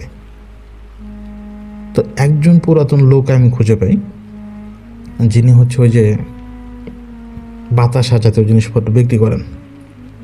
তো আমি ওনাকে খুবই আড়ালে বললাম যে চাচা আমি এরকম একটা লোক খুঁজছি। তো উনি আমাকে বললেন যে এরকম লোক, কীরকম লোক আপনি একটু বর্ণনা দেন। তো আমি ওনাকে বর্ণনা দিলাম যেটা আমি শুনেছিলাম, যে ওই যে শার্ট ওইভাবে পরে এবং লুঙ্গি। তো বর্ণনা শুনে ওই চাচা কনফার্ম করলো যে ওই মাঝি লোকটা মারা গেছে, এবং ওই মাঝি লোকটাই মাজারের পাশেই মারা গেছে। প্রত্যক্ষদর্শী যে কয়েকজন ছিল, পরে উনি এটা ওনার শোনার কথা, প্রত্যক্ষদর্শী যারা দেখেছিল যে ওই মাঝির নাকটা কেমন জানি ভোতা হয়ে ডেবে গিয়েছিল ভেতরে, এবং সে ব্যথায় শব্দও করছে এবং মানে মাতাল লোকের মতো রাস্তার মধ্যে হাঁটছিল, মানে ঢলে পরে উঠে বসে আবার ডানে বামে হুটহাট ছুটে যাচ্ছে বাঁকা তারা হয়ে, মানে সে কেমন যেন নেশাগ্রস্ত ছিল, এবং একটা গাড়ির নিচে সে পরে মারা যায়। তো এখন তো কনফার্ম হলো যে প্রথম ভিকটিমটা কিন্তু নাই, ওরাই এই কাজ করেছে, ওরাই কিন্তু মেরেছে, সিস্টেম করে এইভাবেই মারে, কিন্তু ওরা কোনো প্রমাণ থাকে না, প্রমাণ হয় যে এইভাবে অ্যাক্সিডেন্টে মারা গেছে বা ওইভাবে পরে মারা গেছে। তো এখন আমি আমার পরিচিত লোকটাকে বললাম যে আপনি চলে যান, আমাকে তো খুঁজতে হবে এইখানে, এইরকম মানে আমার আরও সময় লাগবে এখানে। তো আমার পরিচিত লোক সেখান থেকে যখন চলে আসে রাতের বেলা, আমি ওই মাঝার এলাকাতে ঘুরে ঘুরে ঘুরে ঘুরে ক্লান্ত হয়ে গিয়েছিলাম, কারণ দিনটা তো কাটাতে হবে। মাগরিবের পর আমি সাহেব আমাকে বললেন যে আমার কাছে এখন পর্যন্ত কোনো সোর্স নেই যে আমি এটা কোন জায়গা থেকে ম্যানেজ করব।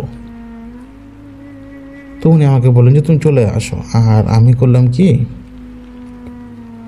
নর্মাল রুটে না যে আমি কি মনে করে যেন রাস্তার পাশে একটা গাড়ি ছিল, প্রাইভেট গাড়ি, তো সেও ওই ব্যক্তিও নর্মালি জিজ্ঞেস করলো যে ভাই আপনি কোথায় যাবেন, ঢাকা যাবেন? তো আমি বললাম যে হ্যাঁ। তো সে আমাকে একটা জেনারেস অফার করলো, তো চিন্তা করলাম যে আর একটা প্রাইভেট গাড়িতে চলে যাই, অফারটা ভালো লাগলো আমার কাছে, তো আমি উঠে গেলাম। তো সেই লোক গাড়ি চালাচ্ছে, আমি তার সামনে, এবং সে আমাকে বলে রেখেছিল যে সে যদি প্যাসেঞ্জার পায় রাস্তায় সে উঠাবে। আমি বললাম যে উঠানো কোনো সমস্যা নেই। তো কিছু মানে হয়তো দেড় ঘন্টার মতো আমরা চালিয়েছি, আমরা তখন হাইওয়ের মধ্যে, এবং হাইওয়েতে তো আমি অনেকবার কিন্তু সাফার করি, আমি হাইওয়ের ব্যাপারে জানি যে আমি রাস্তাঘাটে আটকা পড়ি, আগেও পড়েছি অনেকবার। আমি খেয়াল করলাম কি একই রাস্তা আমরা 3বার পার হয়েছি। হাইওয়ে দেখতে কিন্তু একই রকম মনে হয়, কিন্তু হ্যাঁ রাস্তার কারণে, কিন্তু আশপাশের পরিবেশ তার এক না। আমি স্পষ্ট বুঝতে পারলাম যে আমরা একই জায়গা 3বার পার করেছি, যেটা ইম্পসিবল। এবং গাড়ির স্পিডের দিকে যখন আমি তাকালাম, দেখলাম যে গাড়ির স্পিড প্রায় 90-এর কাছাকাছি। তো আমি ওনাকে বললাম যে ভাই আপনি স্লো করেন তো একটু। তো উনি বললো যে কেন, এখানে তো হাইওয়ে, এখানে তো স্লো করা যাবে না। আমি বললাম যে না ভাই আমি একটু মানে বললাম আর কি, একটা মিথ্যা কথা বললাম যে আমি একটু নামবো, একটু আর কি, ওইটাই আর কি যেটা আর কি বলি আমরা। তো সে বললো যে এই জায়গা দাঁড়াবেন, এখানে আশপাশের জায়গা সুবিধার না। তো সে আমাকে বললো যে একটু খোলা জায়গায় যাই, অন্তত দূরে কোনো কিছু দেখা যাবে যদি কোনো সমস্যা হয়।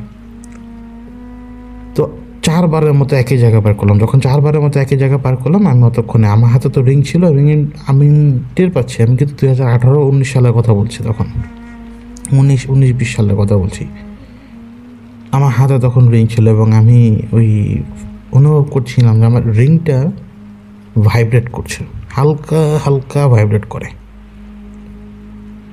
তো আমি এটা যখন অনুভব করলাম, দেখলাম যে 4র্থবারের মতো একই জায়গা পার হলাম। এবার আমি ধীরে ধীরে ধীরে ধীরে দোয়া পড়তে লাগলাম। দোয়া পড়ছি আর ফু না দিয়ে নিঃশ্বাস ছাড়ছি, মানে ফুয়ের নিয়ত করে নিঃশ্বাসটা ছাড়ছি আমি। এইভাবে কিছুক্ষণ করার পরে খোলা একটা জায়গার মধ্যে প্রায় চলে আসলাম, এবং সেও গাড়িটা স্লো করে বামে চাপালো। আমি নামলাম এবং আমি ঢং করলাম আমি দাঁড়িয়ে আছি প্রায় 1 মিনিটের মতো এবং ঢং করছি। আমি যে 1 মিনিট দাঁড়িয়েছিলাম, এটা একটা ভুল ছিল আমার। এই 1 মিনিটে না আমার আমাকে যে ড্রাইভার নিয়ে আসছেন, মানে যার গাড়িতে আমি উঠেছি, ওই ভদ্রলোক পজেসড হয়ে যায়। কারণ আমি যখন ফিরি, আমি যখন দাঁড়িয়ে আছি শুধু অভিনয় করছি যে সময়টা নষ্ট করার জন্য, কারণ একই রাস্তার মধ্যে যেতে যাচ্ছি, ট্র্যাপ। তা আমি সময় নষ্ট করার জন্য যখন দাঁড়িয়ে আছি, তখন আমি নিজে টের পাই যে একটা বড় কোনো কিছু এসে দৌড়ে লাফ দিয়ে রাস্তা পার হয়ে আমাদের ঠিক গাড়ির কাছে এসে থেমেছে। এবং সে যখন লাফ দিয়ে এসে গাড়ির কাছে এসে থেমেছে, ওই ভাইব্রেশনটা মাটিতে যেটা হয়, মাটি যেভাবে কেঁপে ওঠে, সেটাও আমি টের পেলাম আমার পায়ে। আর একটা বাতাসের ধাক্কা এসে লেগেছিল, এবং আমি স্পষ্ট বুঝতে পারলাম যে ড্রাইভারের ভেতরে। তো এখন আমি যখন ঘুরে তাকাই, ওই ড্রাইভার সাথে সাথে ততক্ষণে আমার উপরে, এবং আমি আর ওই ড্রাইভার ততক্ষণে নিচে পড়ে গেছি। আমি ওনার সাথে পেরে উঠতে পারছিলাম না, ড্রাইভারের সাথে আমি পেরে উঠতে পারছিলাম না। এবং যে জায়গায় আমরা পড়ি, ওই জায়গাটা একটু নিচে জমি, শুকনোই ছিল, কিন্তু দূরে আবার পানি ছিল বিলের মতো। তো আমি তাকে আটকিয়ে আমার মুখ দিয়ে আমি দোয়া দুধ পুঁতে পুঁতে আমি আটকানোর চেষ্টা করছি, কিন্তু ওই হিংস্র বাঘ বা শিয়ালের মতো ঘ্যা ঘ্যা ঘু ঘু করতে করতে সে কামড়ানোর চেষ্টা করছিল আমাকে। আমি 2-1টা কামড়ও খাই, আর এই কামড় খাওয়ার কারণে মানে প্রচণ্ড যন্ত্রণা, আমি চিৎকার দিয়ে উঠি। এবং ওই সময় আশপাশে আমির সাহেব ছিলেন। তিনি একটা জিনিস লক্ষ্য করতে পারেন যে আমাদের গাড়িটা যে রাস্তা দিয়ে আসবে, সেই গাড়ির সামনে উনি দেখেছিলেন যে, মানে ওই রাস্তার সামনেই, মানে সামনে যে রাস্তা পড়বে, আগে থেকেই ওরা একটা মায়াজাল পিছাচ্ছে। তো এই জন্য উনি আমাকে সাবধান করার জন্য চেষ্টা করছিলেন। কিন্তু অতক্ষণে যখন দেখলেন যে গাড়িটা মায়াজালের ভেতরে ঢুকে গেছে, এবং গাড়ি, আমি তো জানি গাড়ি সোজা যাচ্ছে, কিন্তু গাড়ি ওই জায়গায় থেমেছিল, শুধু জায়গা দেখাচ্ছে যে জায়গা দ্রুত বেগে যাচ্ছে। যখন আমি সব দেখলাম যে গাড়ি থেমে আছে, তো উনি আগে দেখার চেষ্টা করছিলেন যে ঘটনা কি। উনি জানতেন যে আমি ঠিক আছি, তো উনি দেখলেন যে আমি বের হয়ে সময় নষ্ট করছি। তো উনি, আমি সাহেব ধরে নিলেন যে আমি হয়তো পরিবেশটা ধরতে পেরেছি ঘটনা কি। কিন্তু যেই মোমেন্টে আমি সাহেব দেখলেন যে লাফিয়ে এসে ড্রাইভারের পেছনে এসে পড়লো এবং ড্রাইভারকে পজেস্ট করলো, আমি সাহেব এসে ছুটে এসে ধরতে পারেননি। ওনার সামনে তখন উনি দেখতে পান যে 3জন ওই আরও সেদিকে ছুটছে। তো উনি তখন করলেন কি, আগে ওই 3জনকে সামলান।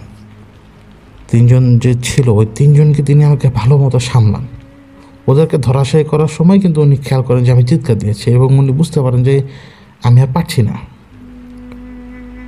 উনি ছুটে আসেন এবার, এবং উনি এবার ছুটে এসেই আমি শুধু শুনলাম যে লোহা দিয়ে লোহার মতো বাড়ি মারলে যেরকম শব্দ, এরকম শব্দ।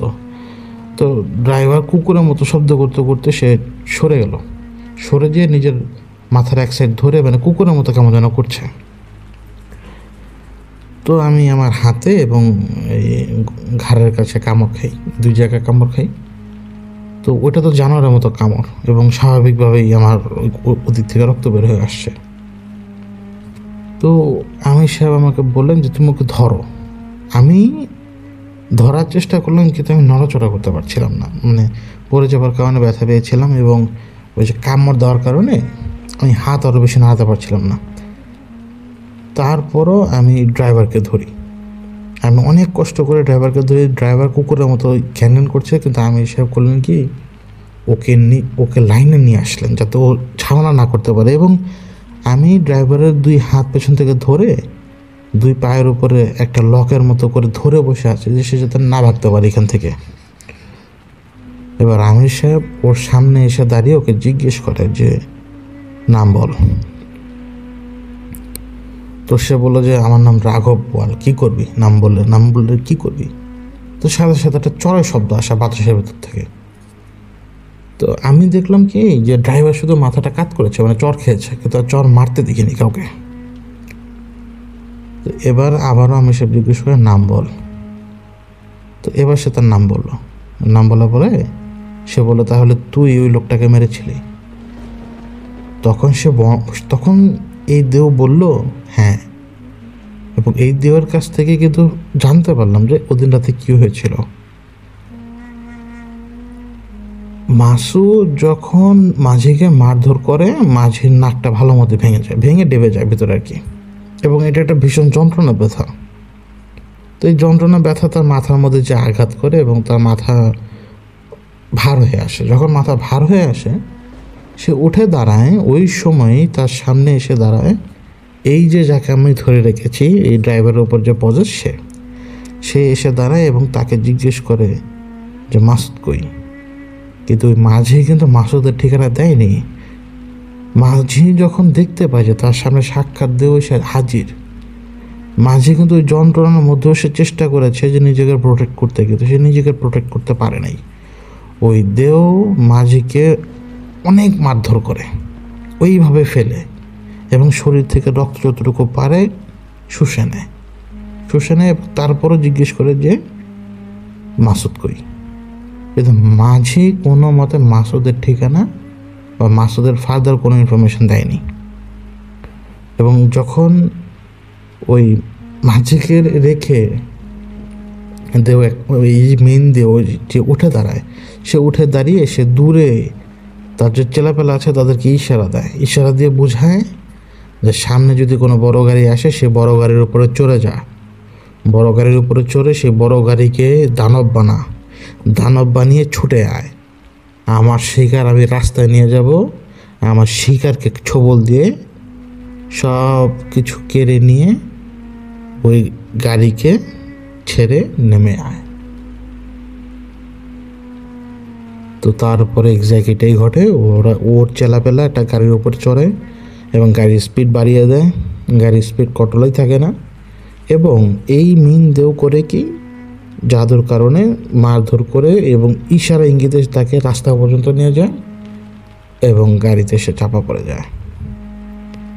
তারপরে এই দেও মাঝিকে মারার পরে মাসুদের পেছনে ছোটে এবং মাসুদকে খুব তাড়াতাড়ি ধরে ফেলতে পারে। মাসুদকে সে খুব ইজিলি ট্র্যাক করতে পারে, কিন্তু মাসুদের কাছাকাছি আসতে পারছিল না কোনো কারণে। তো যখন মাসুদের কাছাকাছি আসতে পারে, যখন মাসুদের হচ্ছে অপারেশন হয়, মাসুদের কাছাকাছি যখন আসতে পারে, তখন সে মাসুদকে মারার চেষ্টা করে ওই দিন রাতেরবেলা, কিন্তু কোনো কারণে সেদিন রাতেরবেলা মারতে পারেনি। তো সেদিন রাতে যেহেতু মারতে পারেনি, এরপরে আরও সে কয়েকবার চেষ্টা করেছে। এরপর মাসুদ সরাসরি মসজিদে চলে আসাতে সে কিছু করতে পারেনি। কিন্তু এখানেও ব্যাপার ছিল, মাসুদ যখন মসজিদে চলে আসে, এই দেওরা জানতো না যে মাসুদ কোথায় গেছে। এই কুকুরের মতো গন্ধ শুকতে শুকতে শুকতে শুকতে ওরা এসে এখানে দেখে যে একটা মুসলমানদের, এভাবে বলেছিল, মুসলমানদের মানে মসজিদে মাসুদ আশ্রয় নিয়েছে। তো এখন কিভাবে কি করবে? আশেপাশে ঘোরাফেরা করতো, কিন্তু বুঝতে দিত না যে আমরা এখানে আছি। শুধু অপেক্ষায় ছিল যে মাসুদ কখন রাস্তা পার হবে। তো যখন মাসুদ হাসপাতালে গেল, খুব সহজে মাসুদকে ট্র্যাক করতে পারে। কিন্তু ওই দিন ওই যে মুখ দিয়ে যে সে হাড়টা এসে পড়ে, মানে মাথার যে একটা অংশ, নাকের অংশ সহ, ওই দিন করে কি এই দেও, যখন প্রথম দিন মাঝি মারা গেলেন না, তার তো অবস্থা খারাপ ছিল, তো ওই হাড়ের অংশটা সে নিজের কাছে রেখে দিয়েছিল। মানে এটা ওদের যে কোনো একটা কিছু, মানে ওরা তাকে মেরেছে তার একটা কিছু রেখে দিয়ে দেখায় যে দেখ এটাকে মেরেছিলাম।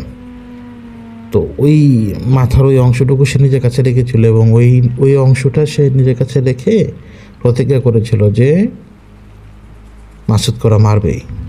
এখন মাসুদ করে মারবে কেন, বা মাঝি করে এইভাবে মারলো কেন?